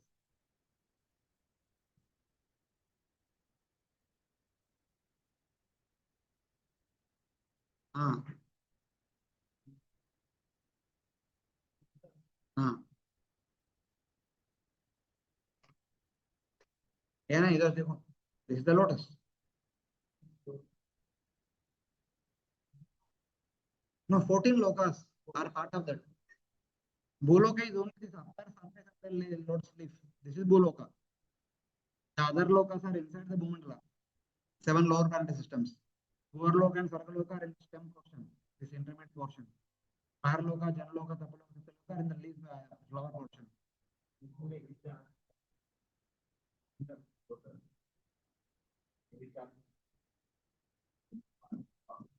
Okay. And like a picture, it looks like a, just to explain you, help us understand, it looks like a lotus. It is not lotus. Though it is flat like a lotus leaf, but with all the divisions, subdivisions, it looks like a lotus flower. In 20th chapter, after describing all the divisions, subdivisions of the other Dvipas, then it helps. Then we'll understand that, okay, so it will be like lotus.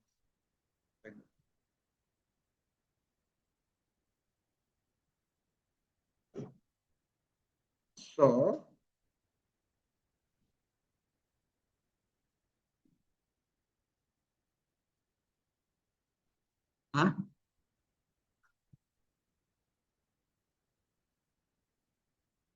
2 minutes. I'll show. After showing the details, you can understand. So this is Jambhudvipa, this is Mount Meru in the middle. This entire Mount Meru is made up of gold. Okay. Then on the northern side of Mount Meru, on the upper side of Mount Meru, there are 3 more mountains. Here is 1 mountain, here is 2nd mountain, here is 3rd mountain. These 3 mountains are divided this area into different varshas. And there are 3 more mountains this side, which are further dividing this entire Jambhudvipa into 3 more varshas. And like that, in total there are 8 mountains which are dividing it into 9 varshas. These are 3 mountains whose names are Neela, Shweta, Shringavan. The mountain dimensions, kindly pay attention. From here to here, it is width 2000 yojanas. 1 yojana is 8 miles. 1 mile is 1.6 kilometers. Approximately 1 yojana is 13 kilometers. So 2000 yojanas means how many kilometers? The mountain width from here to here 27 kilometers. Mountain height is 10,000 yojanas. That means 1,30,000 kilometers. What is the distance between Kashmir to Kanyakumari or Himalayas to Kanyakumari? 2000. ये कहाँ से? 1000. ये कहाँ से? 3,300 kilometers. Kashmir to Kanyakumari. Himalayas to Kanyakumari 3,200 kilometers. कभी travel नहीं करते India में. बॉम्बे में ट्रैवल करते करते बहुत हो गए.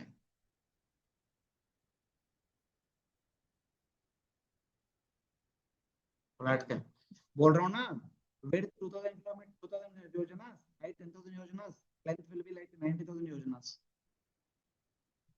Mountain only, it is like mountain only. It is like a wall. same way. All three mountains are same. In between three varshas are there. Ramyaka Varsha, Hiranyamaya Varsha, Uttara Kuru Varsha. Year to year 9,000, year to year 9,000, year to year 9,000. And three more mountains down below. Nishada, Hemakuta, Himalaya. Harivarsha, Kimpurusha Varsha, Bharata Varsha.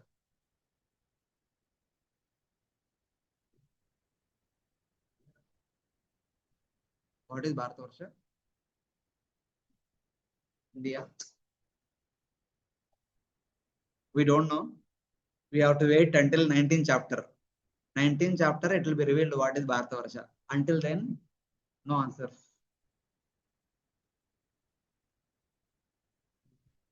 Two more mountains are here and three varshas are here. Ketumala Varsha, Ilavata Varsha and Bhadrashva Varsha. Total 9 varshas. And each varsha is about 9,000 years. That's what we mentioned.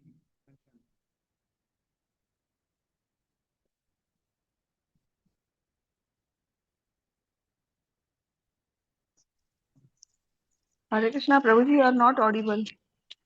No. Here devotees are trying to say something. That's why I'm not saying anything. So Okay. they are asking about Gandhamadana mountain. They are remembering बचपन में जो पढ़ा था रामायण महाभारत उसको याद कर रहे हैं. But many things because of voice modulation, Prabhuji, at least You have to wait till 19th chapter, then we'll tell. Abhi no बोलेंगे. Abhi देखो the whatever the dimension of the Himalayas are 2,000 yojanas in width, 10,000 yojanas in height, 70,000 yojanas in length. If these measurements are matching to that Himalayas which you know, then they are same. If they are not matching, then what? They will be different. कितना?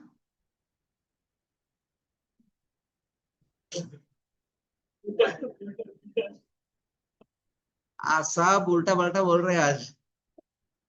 8,848 meters is the height of the Everest.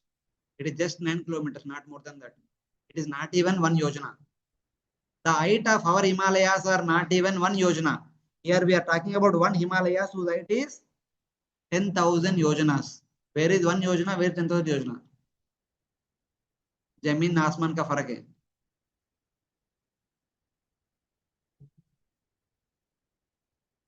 Bharat वर्ष is 9,000 yojanas. Prabhuji, can we go there? Himalayas? Real Himalayas? Here some devotees are trying to make a plan for a yatra. Looks like they can take us. We will discuss all these points. I don't want to interrupt the flow right now. There is one presentation exclusively help us understand that concept. Who can go there, Okay. who cannot go there, why one can go there, why one cannot go there, etc. These things will be there little later. अभी हम चर्चा करेंगे उसके लिए. Okay. So you are able to follow? In Bhumandala there are 7 dvipas. One among them is Jambhudvipa. In Jambhudvipa there are 9 varshas because of 8 boundary mountains. All the these are all boundary mountains. 3, 4, 5, 6, 7, 8. They are dividing this entire Jambhudvipa into 9 varshas.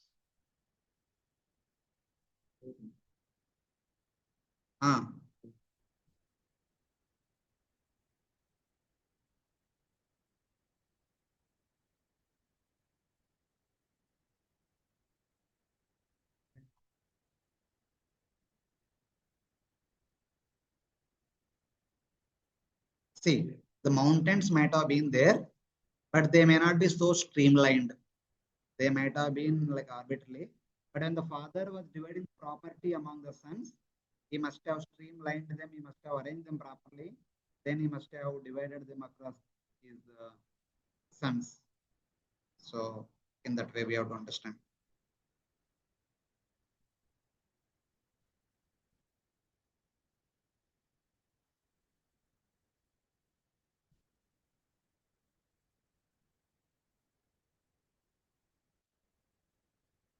Okay. So This Jambhudvipa, with all these different mountains, it is explained in Vaipurana like this. Dhanuruva Samstegnaye Dve Varshi Dakshinottare. In the Dakshina Bharata Varsha, in the Uttara Kuru Varsha, these two are like the bow shaped. Dirghani Tatra Chatvari. 4 Varshas are long. Hiranmaya, Ramyaka, Hari, and Kimpurusha. Chaturasra Milavrutam. Milavrta is square shaped.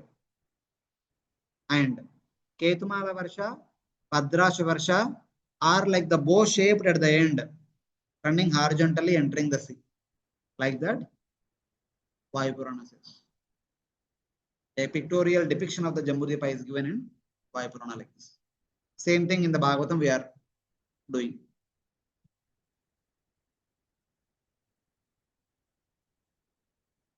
So, even Prabhupada quotes in Chaitanya Madalila, Dant Shuromani, which also talks about the same 9 khandas or varshas within Jambhudvipa. Bharata Varsha, Kimpurusha Varsha, Hari Varsha, Kuru Varsha, Hiranmaya Varsha, Ramyaka, Padrasha, Ketumala Varshas. These are different parts of Jambhudvipa. A valley between 2 mountains is called as Khanda or Varsha.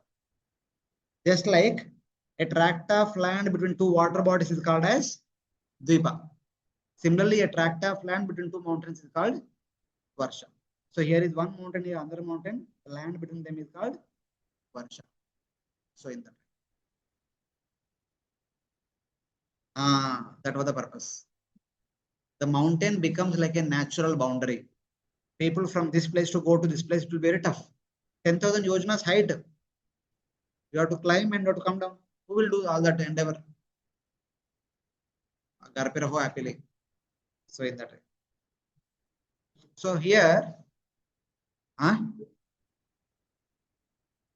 Rishis will go through the mystic potency, not like walking.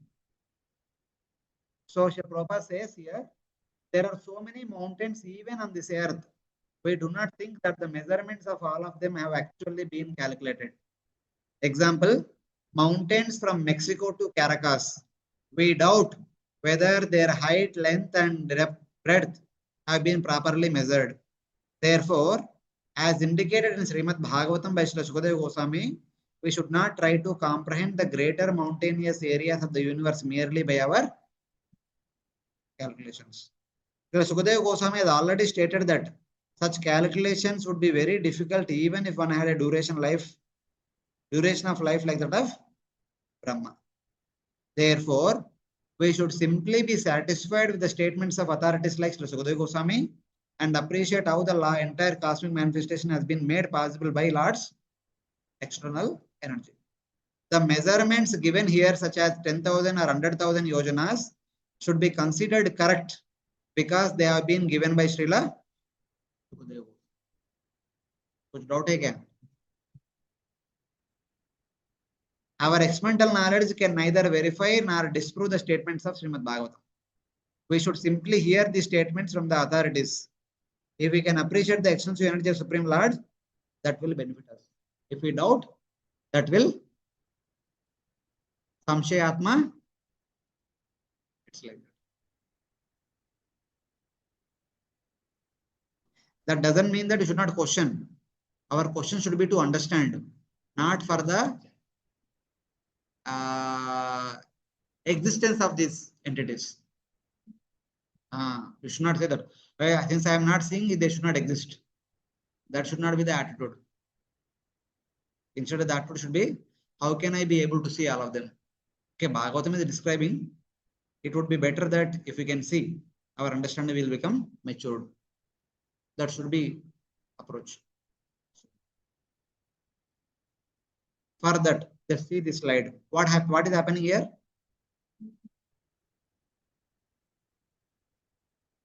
But something is happening. He is speaking to Yudhishthira Maharaj. While he was speaking to Yudhishthira Maharaj, who else were seated in the assembly? को पता है but कौन सा great sages? All the sages like Parvata Muni, Narada, Daumya, Vyasa, Bharadwaja, Brihadashva, Parashurama with their disciples, Vasishta, Indrapramada, Trita, Gurtasmita, Atisa, Kakshivan, Gautama, Atri, Kaushika, Sudarshana were present. Many others like Sukadeva Goswami, other purified souls like Kashyapa and Angirasa, all accompanied by their respective disciples arrived there. All these wonderful personalities are there in this. And everyone heard Bhishma Dev. For how long? Kitna din? Kitna din? 36 days Bhishma spoke. And Yudhishthir heard. All others also heard. 36 days, day and night. Or if not night, it is daytime completely. Book दिया था ना, कभी देखा नहीं लगता है खोल के. Those 125 years. पीछे टेबल है. What event happened when? Everything is there in that. आपके लिए इतना मेहनत करके लिखा तो अब तो पढ़ते नहीं. What is this?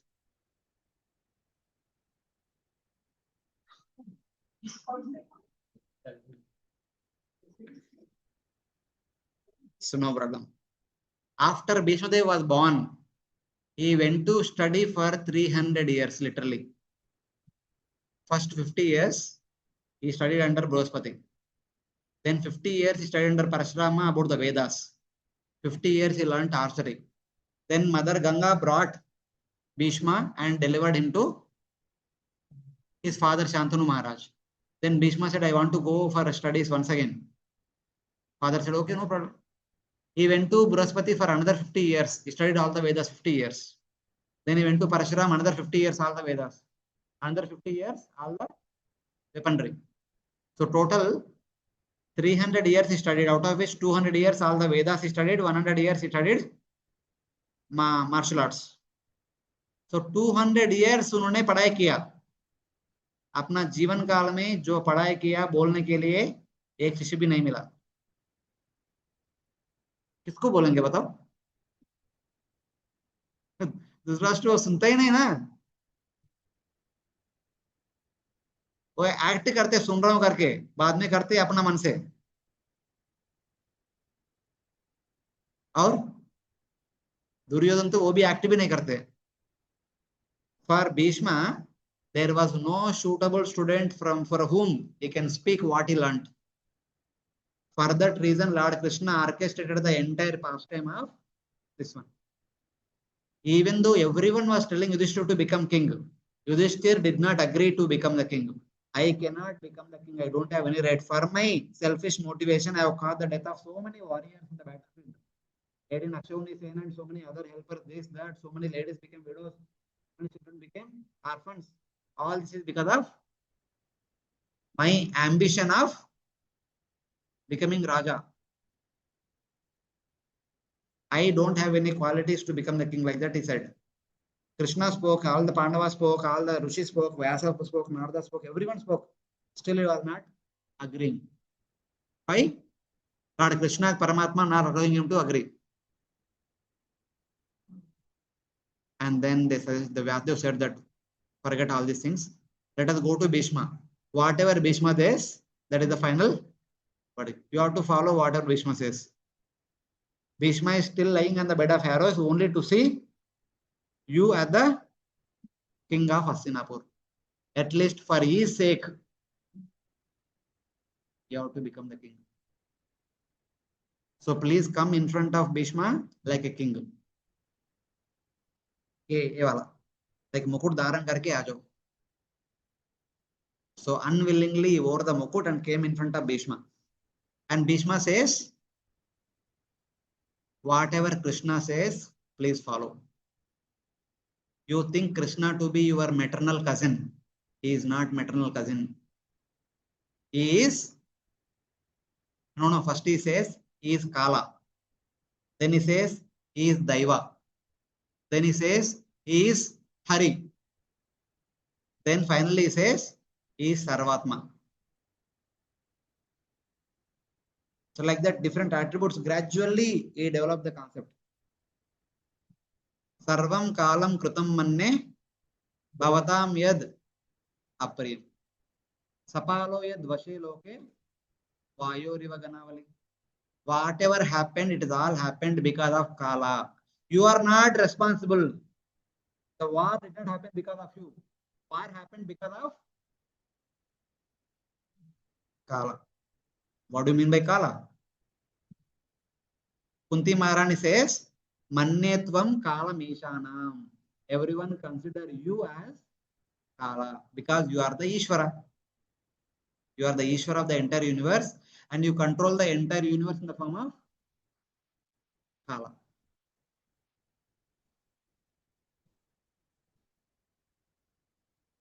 So Bhishma says that Kala is Bhagavan. That Bhagavan is none other than this person standing in front of you only. वो जो बोल रहे वो करो. Now entire praja is anatha. For that anatha, you become their nata. That is the desire of this Kala. Kala person standing in front of you. You have treated him as your maternal cousin. You have treated him as your messenger. You have treated him as your chariot driver. You have treated him as your mantri, well-wisher, even your servant also. Sometimes. That person is actually the supreme personality of God. वो जो बोल रहे वो करो. Then Yudhishthira Maharaj says, okay, that is fine, but you are asking me to rule the kingdom. That is the desire of the Lord. But Lord's desire के अनुसार राज्य को पालन करना उतना आशामाशी नहीं. So please instruct me how to rule the kingdom. Then he speaks about all the duties of each and every person, how to rule the kingdom, Raja Dharma, Sri Dharma, Kshatriya Dharma, everything. Whatever he studied over 300 years, he summarizes and quickly narrates everything in 36 days. Mahabharat, Anushasana Parva and Shanti Parva. नाम सुना क्या कभी? वो क्यों सुनेंगे?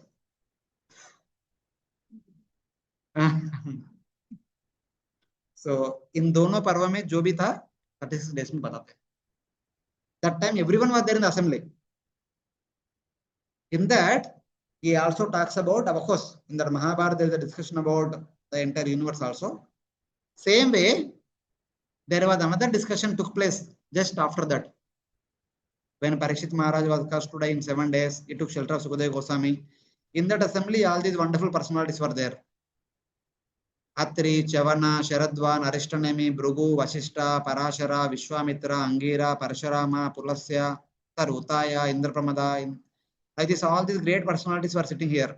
So many Devarshis, Brahmarshis, Rajarshis, everyone was there. And Sukadeva Goswami speaking Bhagavatam in front of everyone. He is also speaking 5th canto. He is also speaking about Mount Meru, Jambhudvipa, this Varsha, this mountain, that mountain.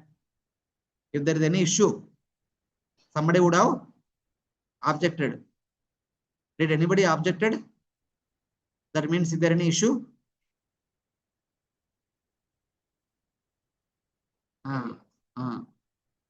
So it is like that.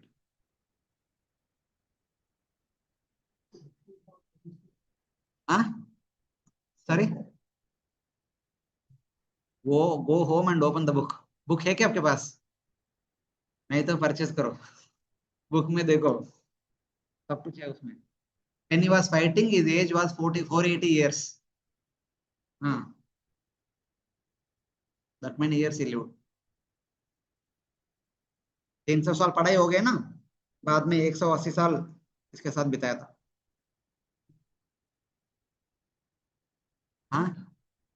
दाढ़ी वगैरह लगाते हैं ना, Bheeshma little old.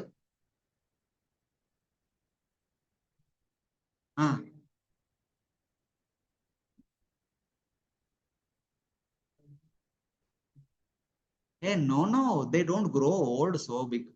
Even Bhishma would have not had beard and all. We put beard and all. Movie में ना drama वाला बनाने दिया होगा, but like that. These people were, we will discuss later on. 17th chapter will discuss how it happens and all. But they would live whole life also very young. When the fight was going on, all the Pandavas were 90 years old, along with Lord Krishna. Like that. 89 to 90 years.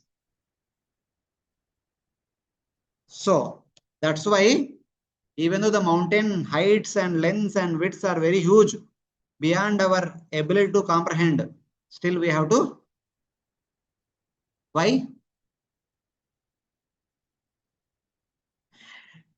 Whether believe or not, at least उनको थोड़ा respect दो. इनका respect के अनुसार don't have any doubt. So उतना तो समझो बस. Then Srila Prabhupada also writes that Madhvacharya quote the following verses from the Brahmanda Purana. Yata Bhagavate Tuktam Bhavanam Koshalakshanam Tasya Virodato Yojya Manne Grantantare Sthitam. Srimad Bhagavatam is the authoritative text which tells us about the cosmography and information gathered from any other source should be explained in accordance with it. What is being spoken in the Bhagavatam should be accepted as highest pramana. If other Puranas are describing something different, they should be explained in accordance with the Bhagavatam details. That is the way of Bhagavatam. Then, even though Bhagavatam should be accepted as highest pramana, there are two corrections in the Bhagavatam. Madhvacharya says, what are the corrections? Except the following two corrections, rest all mentioned the Srimad Bhagavatam should be considered as the highest authority. The first correction is interchange of the location of Milk Ocean and the Card Ocean. In the Bhumandala, fifth one was the Milk Ocean, sixth one was the Card Ocean. But according to Madhvacharya, fifth one is the Card Ocean, sixth one is the Milk Ocean. Because Vaipurana says so. In the Bhagavatam, fifth one is Milk Ocean, sixth one is Card Ocean. In the Vaipurana, fifth one is the Card Ocean, sixth one is. So who is right? Of course, when everyone says Bhagavad Purana is right, but Vaibhav says this is right because उनका पुराण है ना, इसलिए उसको weightage देना पड़ेगा. Madhvacharya is saying ना, Madhvacharya is Vaibhav only. So obviously, थोड़ा रहते ना partiality, अपनापन. There is no problem. इधर है उधर है, क्या फायदा, क्या फर्क पड़ता है?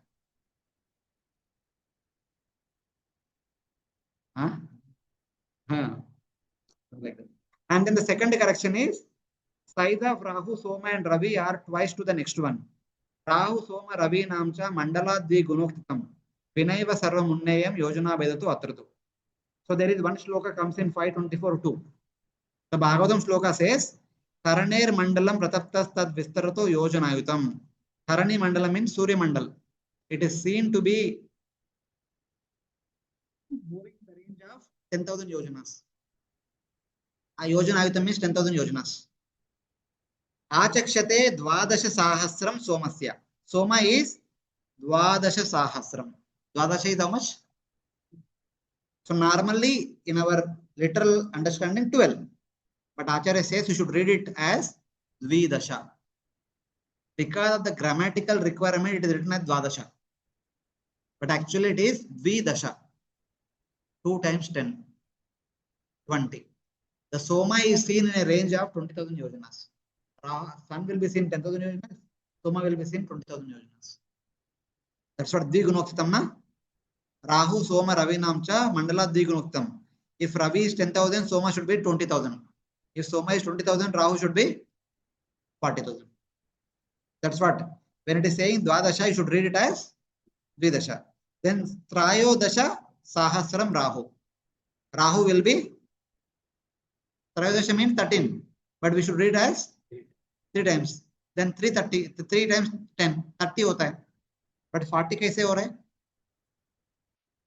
When Bhagavatam says 3 dasha, then it should be 30,000 yojanas. But here, this Purana says 40,000.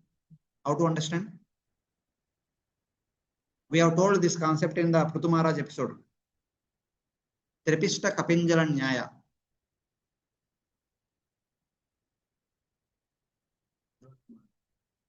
In Sanskrit, Ekavachanam, Dvivachanam, Bahuvachanam.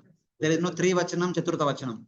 1 means 1, 2 means 2, 3 means 3 are many. So when you say 3 dasha, you can keep 3. For 3, you can keep 3, or you can keep 4, you can keep 5, you can keep 100, you can keep 1,000, you can keep 1 crore also. So here we can keep 4. Chaturtha dasha. It becomes 40. So in that way it is done. These are all rules in the Sanskrit grammar. Tripishta Kapinjala Nyaya. Tripishta Kapinjala Nyaya. The understanding is that if you offer 3 birds in a sacrifice, it is as good as offering hundreds of birds in the sacrifice. That's why whenever you go to temple, how many times you do parikrama? Normally 3 times. When you do 3 times, it is as good as doing 3 crore times. Minimum. That also 3 times. Harer Nama, Harer Nama, Harer Nama Iva. Kitna bar ho gaya? 3 बार बोलने से it's like that. That is a Sanskrit understanding. 3 times only. कोई भी विषय 3 बार बोलेगा तो it is as good as 3 crore times. I am giving an example, but unlimited times. It is bahuvachan. So it is like that.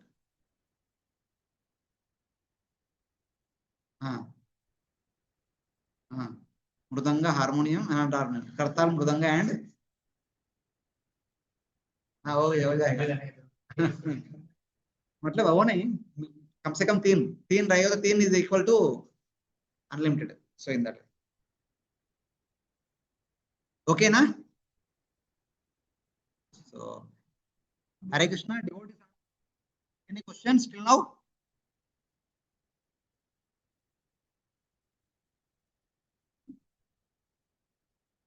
Hare Krishna, online devotees, any questions? No problem. No questions, sir. Okay. So this is the saltwater ocean surrounding Jambhudvipa. Jambhudvipa has all the mountains, including Mount Meru also. You can see the height is 10,000 yojanas, width is 2,000 yojanas. This one length is 70,000. This is 80,000. This is 90,000. It's like that. And this mountain will be 84,000 yojanas in height. Mount Meru. 16,000 is inside the Bhumandala, like the basement of a building. So like that. Little more close up.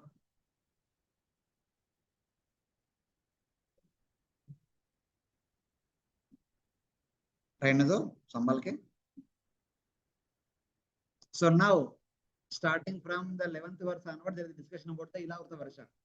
So among the 9 Varsha, the middle one is Ilavrta Varsha. Sukadeva Goswami talks about the Ilavrta Varsha. In the Ilavrta Varsha, on 4 directions of Mount Meru, there are 4 mountains. Their length is 10,000 yojanas. Their height is also 10,000 yojanas. Their width is 2,000 yojanas.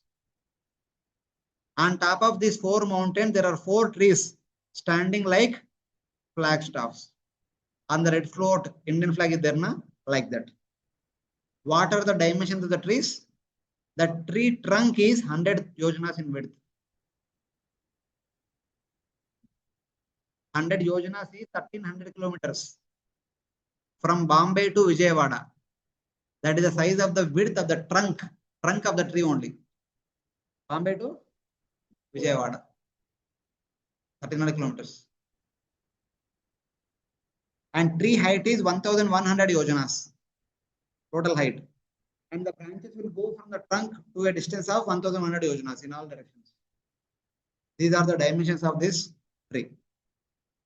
At the base of these 4 mountains, there are 4 huge lakes and surrounded by 4 celestial gardens. And in addition to them, there are 2 mountains in each side of Mount Meru.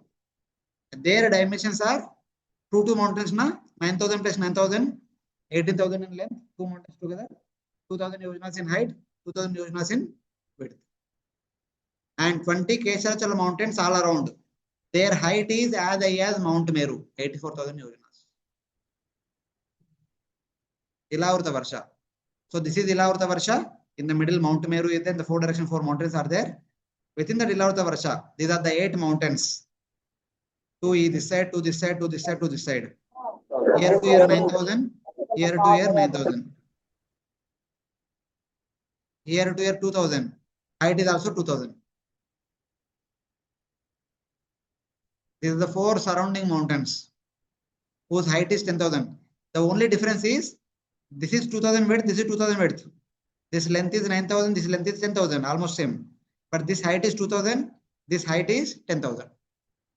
The height of this mountain is more. On top of these 4 mountains, we have 4 huge trees. Then there are 20 Kesharachala mountains. The interesting thing is, this is a golden mountain. These 8 mountains are silver mountains. These 4 mountains are the golden mountains. These again, these 20 mountains are diamond mountains. चाहिए क्या?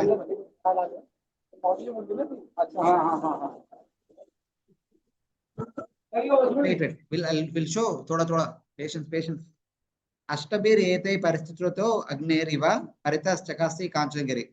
This entire Ilavarta Varsha with Mount Meru in the middle, other mountains side by, the whole thing appears to be like a Agnikund. The Mount Meru in the middle like Agni, and this is one set of mountain, second set of mountain, third set of mountain, like that. The whole thing, for a picturization, it appears to be like a Agnikund, like that.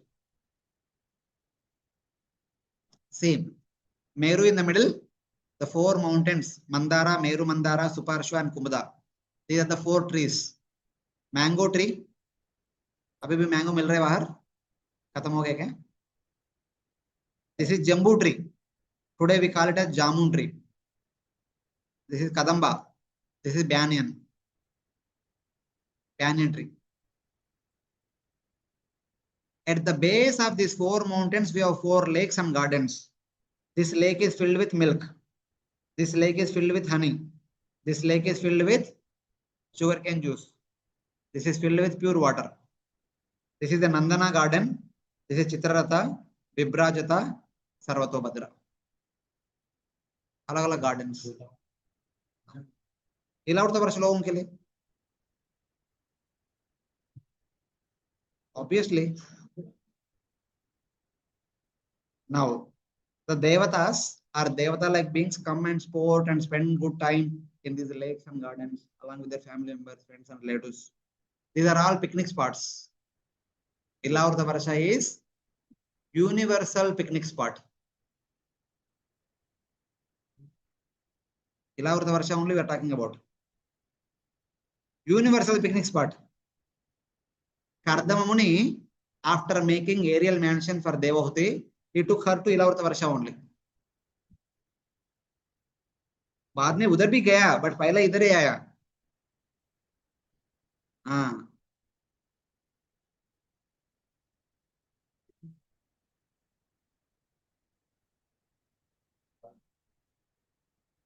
So the mountain height is 10,000 yojanas. Tree height is 1,100 yojanas. And if the tree trunk itself is from Bombay to Vijayawada, what could be the size of the fruits? Yesterday in the class, somebody said like the Mumbai size. But Bhagavatam says the size, the minimum size of a fruit is half kilometer. Minimum size, half kilometer. That itself is not small. यहाँ से grant road कितना होगा? Half kilometre होगा ना? हाँ? No. थोड़ा on good sense, half kilometer पकड़ो. हाँ, 500 meters. That much is size of one fruit. How many liters of mango juice can be there in that much size of a mango fruit? No. If a small fruit is like Grand Road station तक जा रहे हैं, the big fruit is like Bombay size, how much mango juice will be there? कौन सा? चलेगा ना, अभी छोटा रहता है कुछ बड़ा रहता है. When that fruit falls down from the top of the tree, from a height of 11,000 yojanas, it breaks open and flows like a mango river. Mango juice river, unlimited, abundant, free of cost.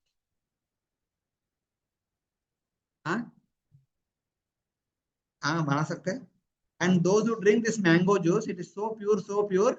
From their body, there is a wonderful fragrance which goes to a distance of 1 kilometer it goes. उतना दूर तक fragrance जाते हैं. जरूरत नहीं. सब कुछ है. This is okay. This is only mango juice. Second one is jamun. Jamun juice thoda katta meeta. This is pure sweet, but this is thoda katta meeta. But the meeta cheese is when the juice river flows on both the banks of the river, there is a lot of mud and sand. When that sand is moistened by the Jambunada river and dried by sunlight and wind, that sand transforms into gold. The gold is naturally available on the bank of the river. That's why these people wear a lot of golden ornaments. In the drama, dekhte hai na? When there are devatas, their whole body is filled with golden ornaments only. Nice mukut, nice garland, this, that, amulets, bracelet, this, that, so much gold. Because utna gold hai. नदी का बगल में है. उनको मेहनत करने की जरूरत नहीं. अगर गोल्डन का माउंटेन भी है, कुछ कम पड़ेगा तो माउंटेन से ले सकते हैं. हाँ? जो भी भूमि. And then there is a banyan tree. From the banyan tree, there are so many honey bees, honey beehives. Lot of honey is dripping down and flowing in 5 streams, huge streams, 50 by 50 meters width and height. Pure honey continuously flowing in streams. Anyone who drinks this honey, from their mouth comes a wonderful fragrance, goes to a distance of 100 yojanas. See how much pure it could be. And then, सबसे highlight है. There is a banyan tree. What is the specialty of banyan tree? What roots? Secondary roots. Banyan tree has multiple roots. Okay. This tree has 100 roots. That's why it is called Shetavalsa. 100 rooted banyan tree. From every root, there is a separate stream. In one stream, there is water. In one stream, there is milk. In one stream, there is yogurt. Milk के बाद yogurt. Then butter, buttermilk, ghee, honey, sugarcane juice. Like this, everything that you need is there in the form of stream. Everything is there. There is one stream of apple juice. There is one stream of pineapple juice. There is one stream of everything that is required. Even your clothing, raw material, that is available in the form of a river stream. The construction, that appliances, home appliances, furniture and walls, इसका construction का raw material भी stream के रूप में है. सब कुछ streams only. हाँ? नहीं. I don't know. You have to wait till 17th chapter. Why it is like that? Till 17th chapter. But यहाँ पे ये बताया गया था, everything one needs is available in the form of a stream. 100 streams are there. You count what all you need in your lifetime. 100 से ऊपर जाएगा देखो.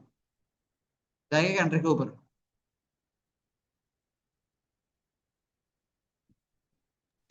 हाँ. There are kalparukshas also, but this is a banyan tree which has 100 streams and they provide everything that is required. This is Kadamba. This is banyan tree. We are talking about the banyan tree and 100 streams, and we have all different substances. Milk, yogurt, honey, ghee, molasses, food grains, ornaments, bedding, sitting places, and so on. Everything that is required for a person is available. As raw material, you may have to do little processing and then accept. Juices you can directly accept, but other things you may have to process. Yesterday in the class, somebody was asking. So यहाँ पे milk का channel है, मतलब there must be a lot of cows. Not necessarily. For us, milk is coming from a cow. For them, milk is coming in the form of a river only. Cow के बिना भी milk आ सकते हैं. Why not? भगवान इतना नहीं कर सकते. So it's like this. There is no scarcity of these facilities. They are unlimited, abundantly available for everyone, free of cost. No one need to go to office and work hard morning to evening and go to shopping mall, purchase, go to sabji market, go to dairy shop. And there is always anxiety whether good or healthy, this, that, so much problem. Nothing is there.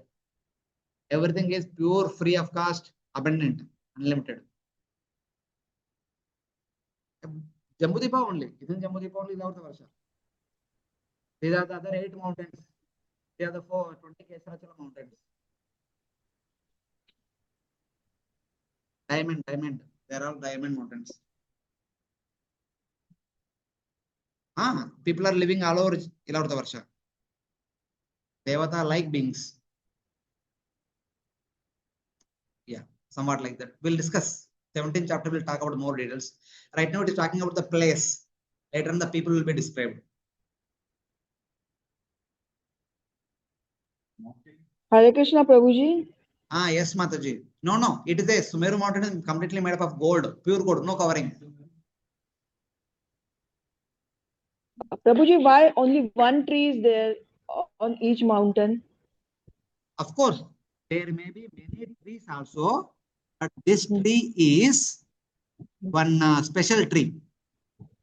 See, since the mountain is very huge, there could be many trees also, but this is a special tree. This is the most attractive and most special tree. That's why its details are mentioned in the Bhagavatam. Okay.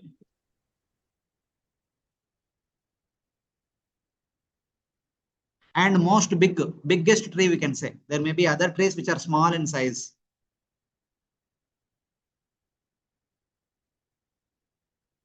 Yeah. The residents of Ilavrita Varsha who enjoy the products of these flowing rivers have no suffering. By drinking or by accepting all these natural resources, they do not have any suffering caused by wrinkles. यहाँ पे wrinkles आ गया तो suffering है. Gray hair, fatigue, foul smelling, perspiration, old age, disease, untimely death,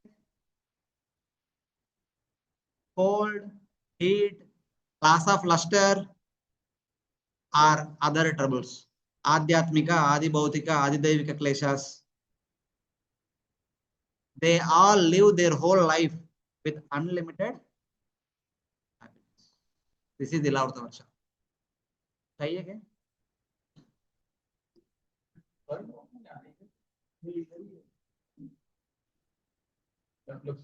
17th chapter we'll discuss. Till then, suspense. Srila Prabhupada says, the miserable conditions of this material world can be corrected by a sufficient supply of milk, yogurt, honey, ghee, molasses, food grains, ornaments, bedding, sitting places, and so on. This is human civilization. We can also have somewhat similar prosperity provided if we have good supply of milk, yogurt, honey, ghee, molasses, food grains, ornaments, bedding, sitting places, and so on. All natural. How many of us are accepting milk, yogurt, honey every day? Not every day. Fortunate.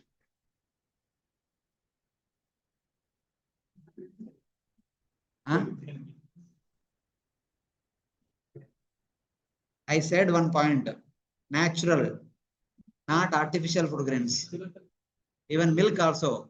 A1 grade, A2 grade, A3 grade, A4 grade, which milk we don't know.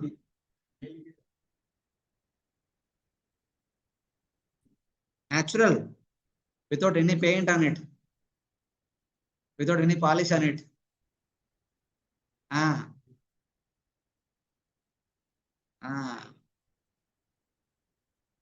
No, industrially made also okay, but they should be not chemical processing, at least.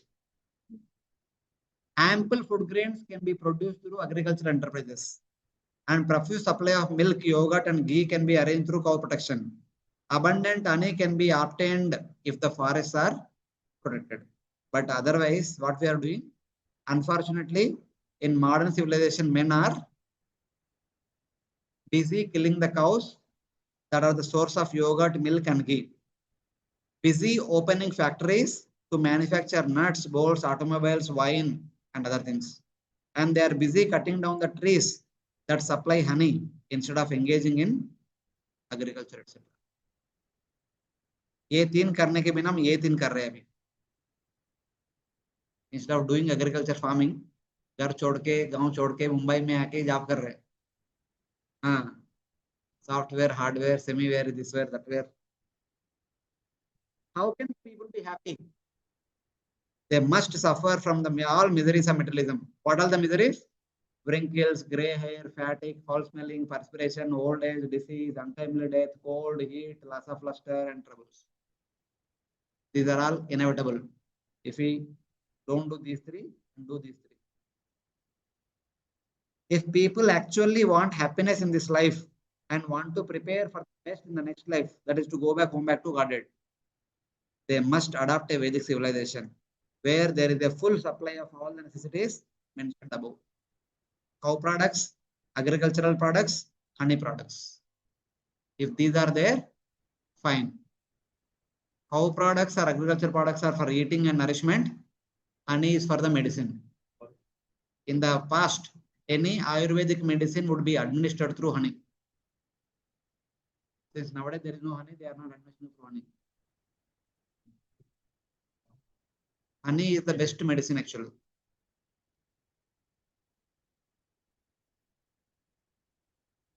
So like that. Okay. This is Ilavrta Varsha. This is Mount Meru in the middle, surrounded by 8 mountains, surrounded by 4 mountains, consisting of the 4 trees on the top, 4 gardens and lakes at the bottom. From the trees, when the fruits are falling down, they are flowing like rivers. Okay. And 20 Kesarachala mountains. Kesarachala mountains are like the pencil type of mountains. They are small, going height. Wait. These are like this. Kesarachala mountains are like pencil going to the top of the Mount Meru. Their height is equal to that of Mount Meru. Yes. Almost. So this is the closer picture. See, this is the base of the Mount Meru. These are the 8 mountains surrounding Mount Meru. These are the 4 mountains. Upon them, the 4 trees. This is the banyan tree. And these are the Kesarachala mountains. These are the rivers. These are the lakes and gardens, etc., etc. So this is Ilavrta Varsha.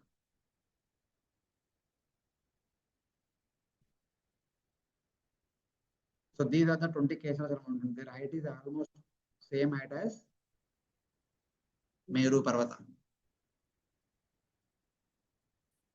Width is small, pencil type. Since the width is small, height is long. If it is ordinary mountain, they can break apart. That's why they are made up of diamond. So they cannot be broken. Jitna bhi hawa aane do, they are firm. That's why they are made up of diamond. So these are all different pictures of entire Jambhudvipa. So if you cut Jambhudvipa exactly in the middle here and see from here, how does it look like? If you cut Jambhudvipa here in the middle, see from here, how does it look like? It's like this. This is Ketumala Varsha, Ilavrta Varsha, Bhadrasha Varsha. These are diamond mountains, golden mountains, silver mountains. Their height is 2000, their height is 10,000, their height is 84,000. Like Mount Meru. Same way, other side. So like this. Kuru Varsha, Hiranmaya Varsha, Ramyaka Varsha, Ilavrta Varsha, Hari Varsha, Kimpurusha Varsha, Bharata Varsha.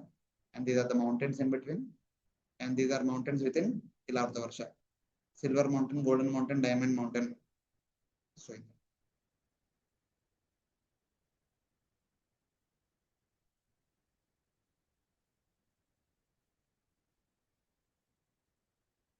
So this is our Jambhudvipa with 8 mountains divided into 9 varshas.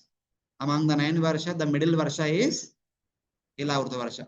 And that Ilavrta Varsha has silver mountains, golden mountains, and diamond mountains, and the trees, the fruits, gardens, lakes, the fruits flowing like rivers, the trees producing all the streams, providing all the natural resources that are required for us, etc., etc. Same way, on the top mountain has a plateau kind of arrangement. Its width is 30,000 yojanas. In that plateau portion of the Mount Meru,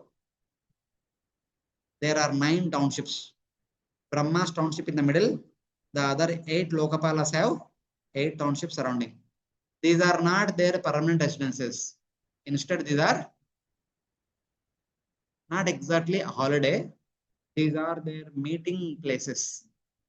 Once in a while, when the devatas want to discuss what's happening in the universe, they assemble here and they discuss about what's happening in the entire universe and all. In the Bhagavatam, 10th canto, 1st chapter, like that, once Brahma invited all the devatas and they were holding a meeting.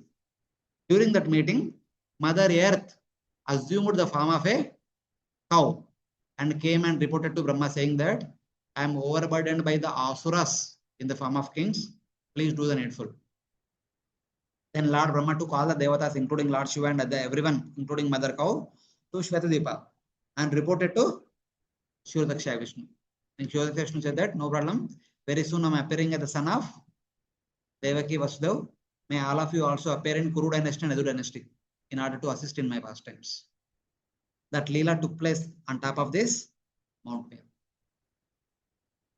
For the same meeting, even Pandu Maharaj wanted to join. At that time, Pandu Maharaj was in the renounced order.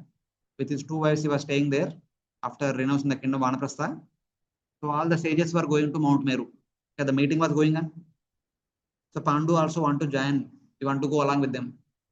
They said, you cannot come. Then Pandu asked, what is the reason? They said, you have not fulfilled the runa of the Pitrus. Pitruna is not completed because you did not have any children. That's why you cannot come. So Pandu was feeling so sorry that I cannot have children. Then Kuntimaran revealed that I received a mantra from Durvasa Muni, we can have children by invoking the devatas. Then they have all the Pandavas. So that pastime also comes to the same meeting held here. So Brahma's township in the middle, other Lokapalas, their townships in the boundary. So Brahma's township is 10,000 by 10,000 yojanas. Other devatas 2,500 by 2,500 yojanas.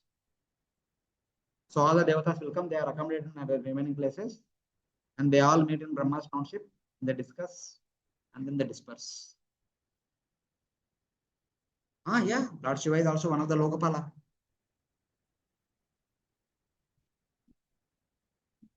Yeah, wherever they have, their places are called with the same name almost. Niruti, they are one category of yakshas. So they are the deities of Nairuti direction. In your language also called Nairuti? In your mother tongue? Nairuti, yeah, Nairuti. In Telugu we call Nairuti. It's basically southwest.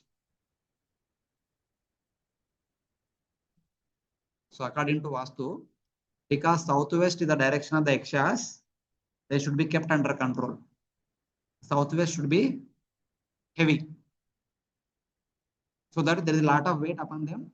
They will not come out. If they come out, they will create havoc. So among all the materials, gold is the heavy metal. Density of gold is more.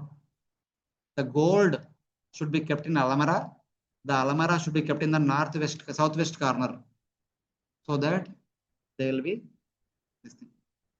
And in your home surroundings, if there are tall trees, they should be placed in the southwest direction. Tall trees, heavy and tall trees. And if you want to construct a multi-story building, the topmost part of the home should be on the southwest corner.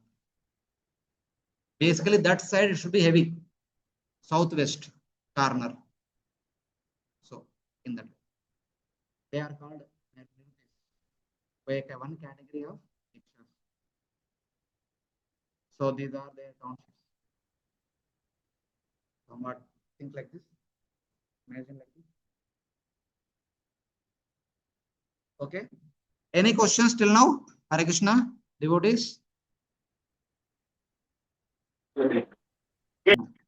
No question. Everything clear?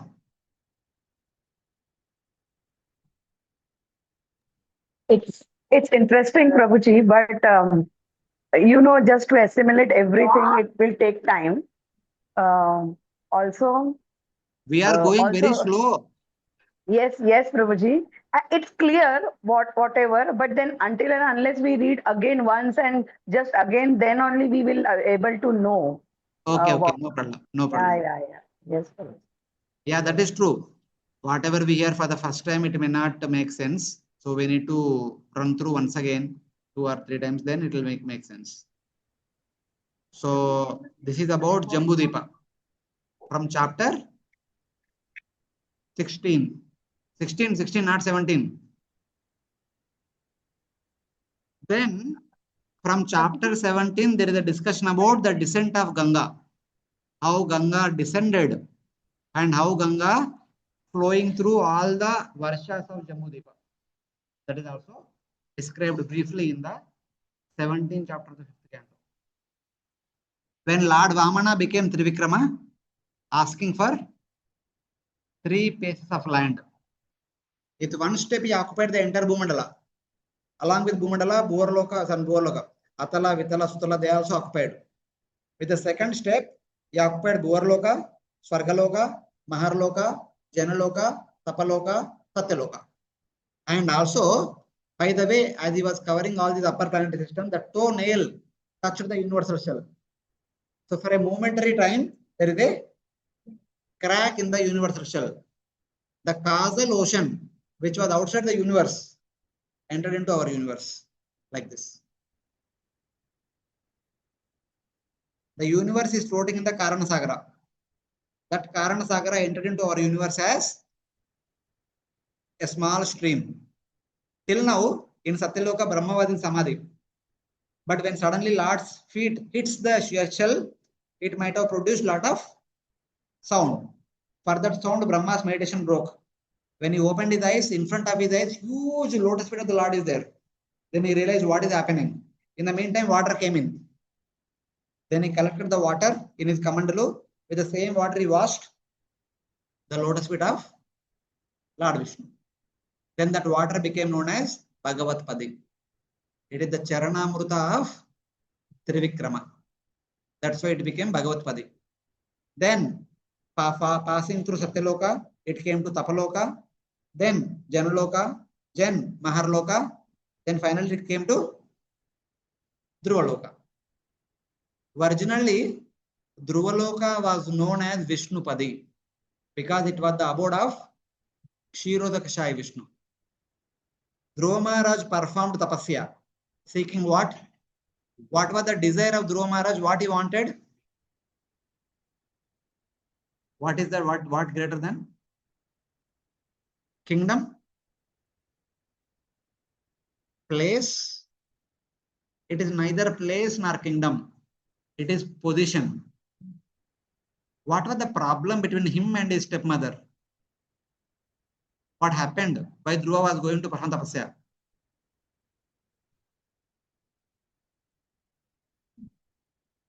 No play. He just want to sit on the lap of his father.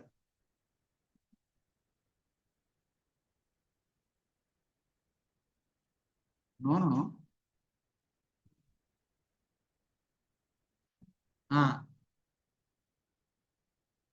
We want to play on the throne of this. See, a small boy does not know all these things, Baba. See, there are 2 sons. Suniti and Suruchi, 2 wives. Other Suniti's son is Dhruva. Suruchi's son was Uttama. Uttama was sitting on one lap. Other lap is empty, and Dhruva also want to sit on the other lap. Usme kya kalte? But Suruchi was thinking like this. Today you want to sit on the lap. If you become affectionate to your father, Suruchi was thinking that if Suniti's son becomes affectionate to father, definitely the Jeshta Putra will become the king. He is the eldest one. Tomorrow you will become the king. So how I can make my son the next king and not Dhruva the next king? How? First, उनका wife के पति आदर को निकाल दिया. Then उनका son के पति भी आदर को निकाल देने का. That is the only thing. She said, your mother was not considered by the king as his wife. Indirectly, the king will not treat you as a son. So you cannot sit in the lap of the king, thinking that the king is your father. If at all you want to sit on the lap of the king, you should worship Lord Vishnu, you should die and take birth from my womb. Then only you can sit. And Dhruva felt very sorry and he went back to his mother. His mother told one interesting thing. Never ever find fault with the instrument of one's karma. Whatever misery I am getting, whatever misery you are getting, is not because of the king, not because of the Suruchi. It is because of our own karma. So why to blame the instrument of our karma? Never ever blame. Neither your father nor me are able to provide our affection to a son who is deserving. A son deserves the affection of the mother and father, but we are not able to show. But only one person who can offer you the affection of millions of fathers and millions of mothers. That is Lord Vishnu. Then she quotes the example. It is by worshipping Lord Vishnu, your grandfather became Manu. It is by worshipping Lord Vishnu, your great-grandfather became Brahma. By worshipping Lord Vishnu, they became what they are. So you please worship Lord Vishnu, you get what you want. If first of all, she said you get the affection, parental affection. So Dhruva went. On the way, Narada Muni came. Narada Muni says, my dear son, why are you so much serious? ये बचपन में बहुत बोलते हैं, बहुत भूल जाते हैं. बच्चे लोग भूल जाते तुरंत खेलने में लगते. Why don't you go home and kill? When you become good and old enough, that time you can come perform tapasya. Tapasya is not meant for small kids. But Dhruva was very angry. No. My heart is broken like a pot. Whatever instructions you are giving, they are leaking away from the crack. So, if at all you can help me to attain the position superior to that of Brahma. Brahma tak already ho gaya. If I get what they get, what is my specialty? I want to get something superior to them. My grandfather got the position of Manu. My great-grandfather got Brahma. I should get the position beyond Brahma's position. That was the desire. So he performed tapasya for 6 months. Now Lord Vishnu has to fulfill his desire. So whose position is bigger than the position of Brahma in the entire universe? Huh? Lord Vishnu's position at the maintain of the entire universe. So now what Lord Vishnu has to do?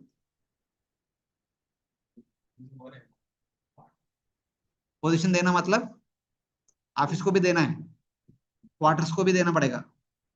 If you make someone as राष्ट्रपति, you simply say that you are राष्ट्रपति बन गया, हो जाएगा क्या?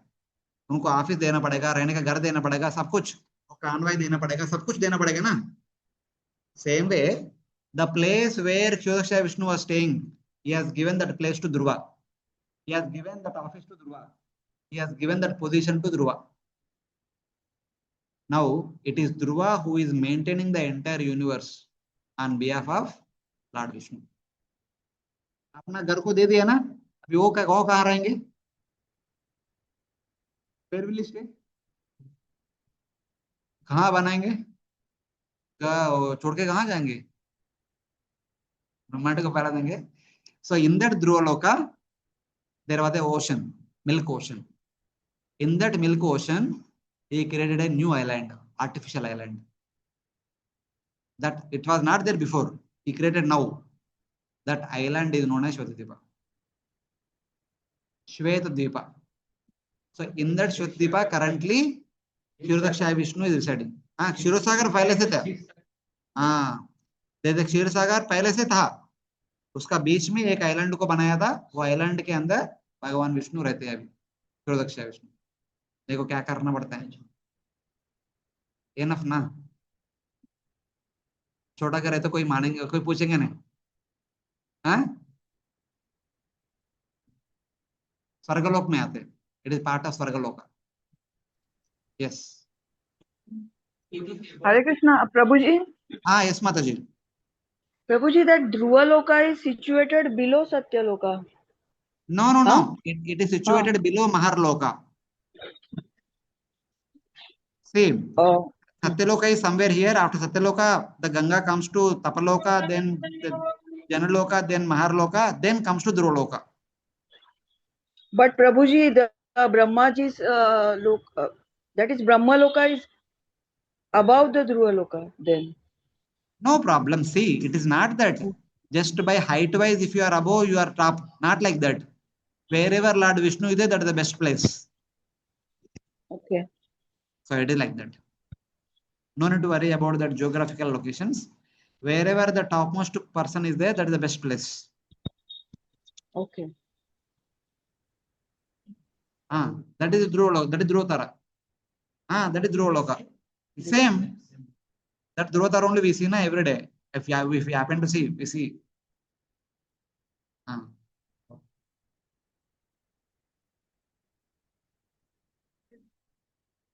इधर से नहीं दिखेगा आपको जीवी जाना पड़ेगा तो आपका गांव जाना पड़ेगा बॉम्बे में नहीं दिखेगा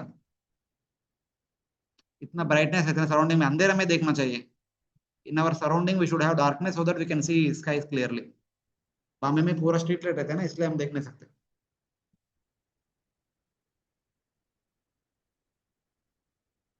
so since Ganga is passing through Vishnupada, the abode of Lord Vishnu, which was given to Dhruva afterwards, the Ganga became known as Vishnupadi afterwards. After Dhruvaloka, it became known as Vishnupadi. Then it comes to Saptarishi Mandal, Svargaloka, Bhuvarloka, Chandramandal, then comes to the top of Mount Meru. After coming to Mount Meru, it becomes divided into multiple streams. Among multiple streams, 4 are special. That stream which is going towards east is known as Sita. So it falls from the top of Mount Meru, comes to Jambhudvipa, passes through Jambhudvipa, enters into saltwater ocean. Then the west one is known as Chakshu. The north one will be known as Bhadra. The south one will be known as Alakananda. So this is known as Alakananda. They are the 4 important streams of Ganga in the Jambhudvipa, passing through each and every Varsha, each and every mountain. On top of the Meru, it becomes like this 4 main streams and many other small subsidiary streams whose names are not mentioned in the Bhagavatam. So it passes through all these Varshas, it passes through all these Varshas, it passes through all these Varshas, it passes through all these Varshas. Like that, this Ganga in 4 streams goes through all the 9 Varshas of Jambhudvipa. Wait, no. देखो इधर ध्यान से देखो उधर देखो मुझे देखो मत. So like this, as it is coming to the top of Mount Meru, it goes in 4 directions. So when it is coming down, some of the water might fall before the mountain, some of the water might fall after the mountain. Like that they are going. Here especially, that water which fell upon the mountain jumps across. Again it falls, some water before the mountain, some water after the mountain, but which fell upon the mountain jumps across. Like that, jumping across, finally it goes to Bharata Varsha also. Here it finally goes to Kuru Varsha. So in this way, every Varsha will have some stream of Ganga. Ganga is there in all the 9 Varshas. Like this. When the water is falling from the top, it jumps and goes ahead. So ऊपर से नीचे आया, it jumps and goes ahead.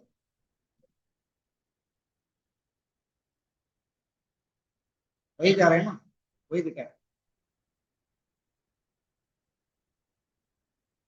So like this, these are all different pictures of the same flow of Ganga. So like this, so like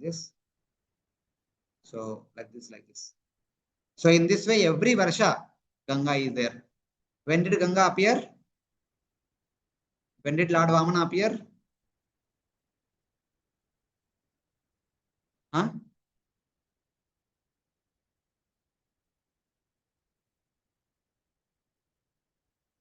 Bali Maharaj nahi Baba, Bhagirath Maharaj. This is Bhagirath Maharaj brought. But we are not taking Bhagirath Maharaj. Ganga appeared when Lord Vamana became Trivikrama. When that pastime happened. That is Bali Maharaj. Yes. Bali and Vaman Dev, that pastime is there. But when that happened? Chakshusha? 9. Satvi Manvantar ka. Satvi Chaturyug mein Lord Vamana appeared. 7th Chaturyuga of the 7th Manvantara, Lord Vamana appeared. That time Ganga manifested. Ganga was flowing everywhere. But in due course of time, by the influence of time, in Bharata Varsha, Ganga disappears again and again. Time and again, Ganga disappears within Bharata Varsha. Like that. So one time when Ganga disappeared, that time the Bhumandala was ruled by Sagar Maharaj. The Surya Vamshi Sagar Maharaj. So he was performing 100 Ashwamedha Yajnas. In the 100th Ashwamedha Yajna, Indra stole the horse. He took it to Patala Loka. He kept it in the ashram of Lord Kapila. This is the horse Lord Kapila is here. So Sagara Maharaj had two wives. One wife had a son, his name is Asamanjasa. He had a son, his name is Amshuman. He also had another wife. That wife had 60,000 sons. So Sagara told 60,000 sons, please go and search for the horse. They were searching all over Jambhudvipa. They could not find. Father told, dig on the boundary of Jambhudvipa. Maybe he has hidden underground. They dug all over the boundary of Jambhudvipa. They could not find. But while digging, that mud they threw into the ocean. And that mud became small islands. So many hundreds of islands formed all over Jambhudvipa. Then father told, dig down below the Bhumandala. So they were digging down. They went all the way up to Patala Loka, passing through all the Atala, Vitala, Sutala, Talatala, Mahatala, Rasadal. They came to Patala. Finally, after a lot of endeavor, they came to Patala. They saw the horse in the ashram of one great sage.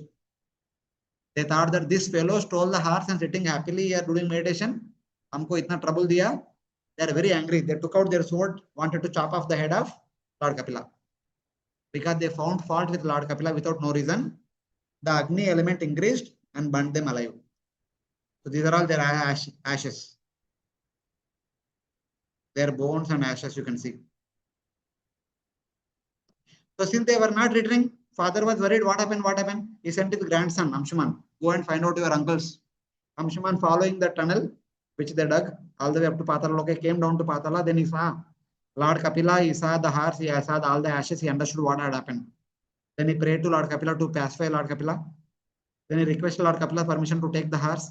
Lord said, it is your horse you take. Then he requested, please forgive my uncles. Lord said, I am not taking any offense. Then he said, please deliver my uncles. Lord Kapila said, I cannot deliver. You bring Ganga. If their ashes are bathed by Ganga water, they will be delivered. So Amshuman took the horse and gave it to his grandfather. Sagara completed Yajna. He went to Vanaprastha, making Amshuman the next king. Amshuman ruled for some time. Then he made his son Dilipa as the king. He went to forest to perform tapasya to bring Ganga down. Ganga did not listen. Then Dilipa also tried. Ganga did not listen. Bhagirath Maharaj tried. Ganga had to agree. But Ganga said, if I come down, my speed is so much. Instead of bathing you, the ashes of your uncles, your grandparents, I will put a hole to Bhumandala and go down to Garbhodak ocean. So do something. Then Bhagirath Maharaj also prayed to Lord Shiva. Lord Shiva agreed to reduce the speed of Ganga. It's basically that Ganga which is jumping from the second mountain to third mountain. This jump is there, na? It is very huge because Ganga is coming from Satyaloka. Its speed is very heavy. As it is jumping to Himalaya mountains, it is here in the Himalaya mountains, Lord Shiva held Ganga in his jata and left a small stream which will go with less speed. Mandakini Ganga it is called. That Mandakini Ganga is flowing into Bharatavarsha with less speed. Today if you go to Haridwar, Rishikesh, how fast Ganga will go? That is also after reduction, after reducing the speed by Shiva. Otherwise, the original speed of Ganga would have been very fast, like the mind speed. So it is like that. So Lord Shiva agreed. Then Bhagirath Maharaj took that Ganga, starting from Himalayas, going through all the places. He was passing through everywhere. On the way, he happened to come to Mayapur, as she was telling. So it inundated the Janumuni's ashram. Janumuni drank the Ganga. Then Bhagirath Maharaj came back and requested Janumuni to release. Janumuni released Ganga. That day, Janumuni drank and released is called today Janu Saptami. Recently only happened, na? Akshaya Tritiya is the day Ganga agreed to come down by Bhagirath Maharaj. Ganga entered into Bharatavarsha. On Janu Saptami, by Janu Saptami, Tritiya to Saptami, how many days? Chaturthi, Panchami, Shashti, Saptami. In 4 days from the Himalayas, Ganga came down to Mayapur. That is where Janumuni drank. Afterwards, Ganga entered into the ocean. From there, it went to all the 7 lokas up to Patala Loka, bathed all these places and delivered all of them. When Ganga is entering to the ocean, that is called Ganga Sagar Mela. Janu Munika Beti is like Janavi. So in that way. So on the way, we see how Ganga is going. This is again Devaprayag. The original stream Alakananda, the later stream Bhagirathi. Both are meeting here. Alakananda appeared during 7th Chaturyuga. Bhagirathi appeared when Bharat Maharaj was ruling. There could be much lot of difference was there. So then the Ganga goes ahead like this. Here you can see both with different colors. Devaprayag. Ganga goes to Harshikesh, Haridwar, Prayag, Kanpur, Mayapur, Howrah, ocean. It's like that. It passes through all the places. It goes Bhagavan ka Shakti ke anusar. Because they have dug a tunnel, na? Sons of Sagar Maharaj, they dug a tunnel. Through the tunnel, it goes all the way up to Patalaloka.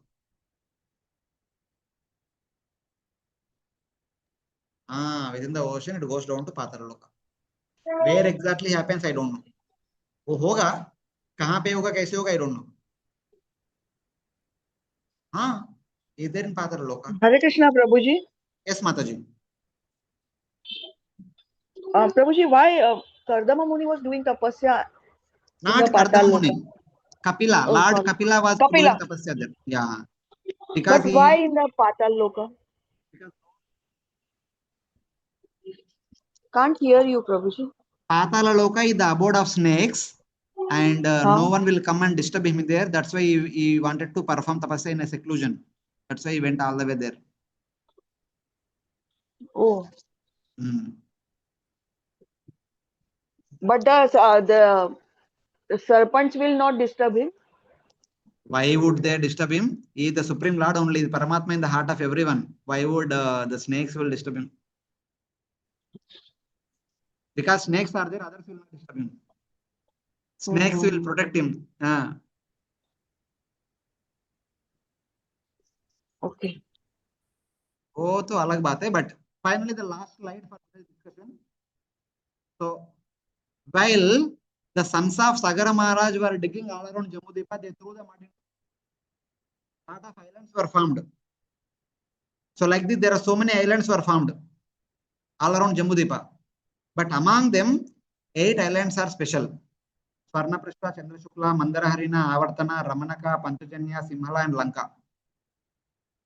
Among them, Ramanaka and Lanka we generally hear. Ramanaka comes in the Bhagavatam. Ramanaka was the original residence of Kaliya. Out of the fear of Garuda, Kaliya came to Yamuna. After Lord Krishna's punishment, Kaliya again went back to Ramanaka. And Lanka is the abode of originally Kuvera, then Ravana. Now it is the abode of Vibhishan. रुको ना थोड़ा 2 minute time दो. So surrounding Jambhudvipa there are so many islands. Among all those islands, if you draw a line passing through the middle of Jambhudvipa, middle of Mount Meru, middle of Bharatavarsha, that line also passes through middle of Lanka. Even though there are so many islands surrounding Jambhudvipa, among them one island is Lanka, and that island which is located in the middle of the Jambhudvipa is Lanka. This is Lanka. This island is Lanka. The prime meridian line passes through the abodes of the Rakshasas. Rakshasalaya, Devoka Shaila. Rakshasalaya is Lanka. Devoka Shaila is Mount Meru. That line is passing through the middle of Mount Meru, and middle of Lanka is also passing through Rohitakam, Avanti, Sannitasara. Rohitakam is today's Rohtak. Avanti is Ujjain. Sannitasara is Kurukshetra. The same line also passes through Kurukshetra, Avanti, and Rohtak. Haryana. Yeah. So these are so many other islands surrounding Jambhudvipa. This is Lanka, because the line is passing through the middle of Lanka. What is current Lanka? Where is current Lanka? Who said that is Lanka? Lanka is different from Sri Lanka. Lanka is Lanka, Sri Lanka is Sri Lanka. That tract of land got the name Sri Lanka when you know Mutte Muralidharan. It got the name Sri Lanka after independence. 1960, later 60s. Before that, the Britishers named as Ceylon. Before Britishers came, it was known as Simhala. Not same. That is another Simhala. No. That Lanka today is Rakshasalaya. Apne Ramayan padha na यही problem है. Lanka is the abode of Rakshasas. Whoever survived after the battle of Ramayan, they are all residing in Lanka. They, their family, great children, grandchildren, they are all living there only. It is their home. Rakshasas' home, not humans' home. And their leader is Vibhishan is one of the 8 Chiranjivas. Chiranjeevi means those who live for the entire day of Brahma. One kalpa. तो तब तक विभीषण भी रहेंगे, राक्षस भी रहेंगे.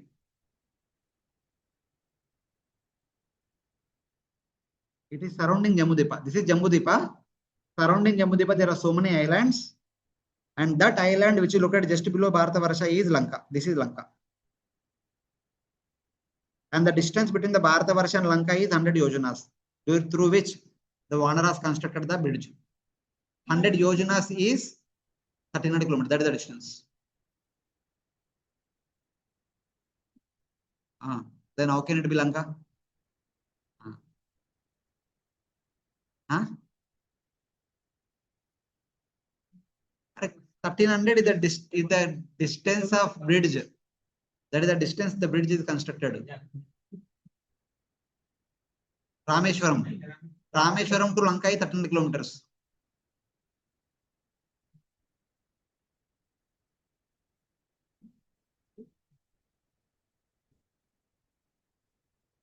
No, it is we can't see, we cannot see. It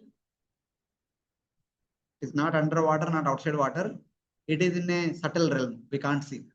Why we can't see, we may discuss in one of the future classes, but it is subtle realm. We can't see that.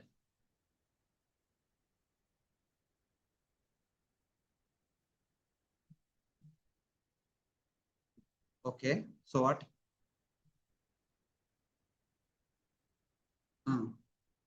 So Australia is Lanka? Why? It should not be within Earth planet. That's what we are saying now. Jambhudvipasya cha rajan upadvipan ashtav eka. That's what I was telling again and again. Surrounding Jambhudvipa within the saltwater ocean, so many islands were formed. It is not part of Jambhudvipa. It may belong to Jambhudvipa, but it is outside Jambhudvipa. A picture देख के समझना चाहिए आपको. This is Jambhudvipa. These are the islands made by sons of Sagar Maharaj. One of the island is Lanka.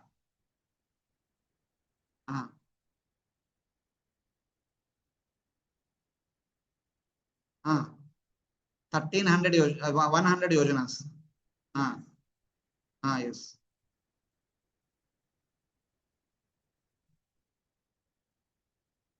So proud. So what? अभी पता नहीं चलेगा, बाद में पता चलेगा, थोड़ा टाइम दो. 19 चैप्टर होने के बाद ये प्रश्न पूछो. यस माता जी.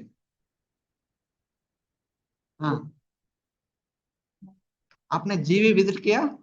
जीवी में भी यमुना है, गोवर्धन है, जीवी में भी वृंदावन है, कामवन है, महावन है, तालावन है, बहुलवन है, और कौन सा कुमुदवन है, और क्या बच गया? बांडीरवन है, सब कुछ है. पूरा वृंदावन है, 12 वन है. लाइक दैट श्रीलंका में भी सब कुछ है. That way.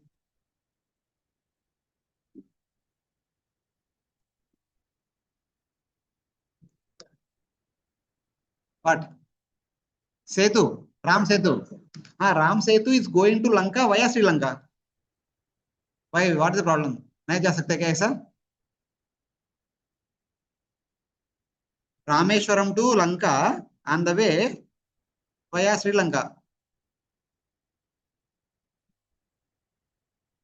That's what we are discussing तब से. राम सेतु का लेंथ है 1300 kilometers. Why you want to see? You cannot see.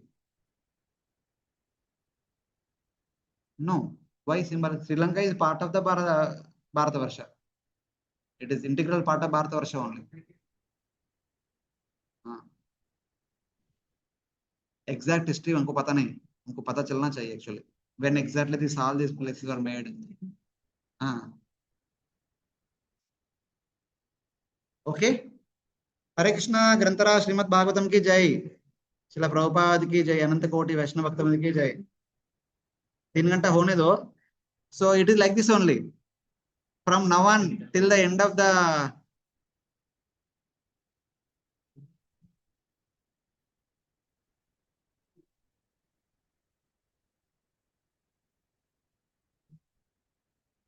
Control Alt H. Please, class over. Any devotees have any questions online? No, Hare Prabhuji. Krishna. No, Prabhuji. Thank you. Okay. If Thank there you. is any doubt, Prabhuji will explain today, no? In the class. Yes. Thank you so much. Hare Krishna. Hare Krishna, Prabhuji. Hare Krishna.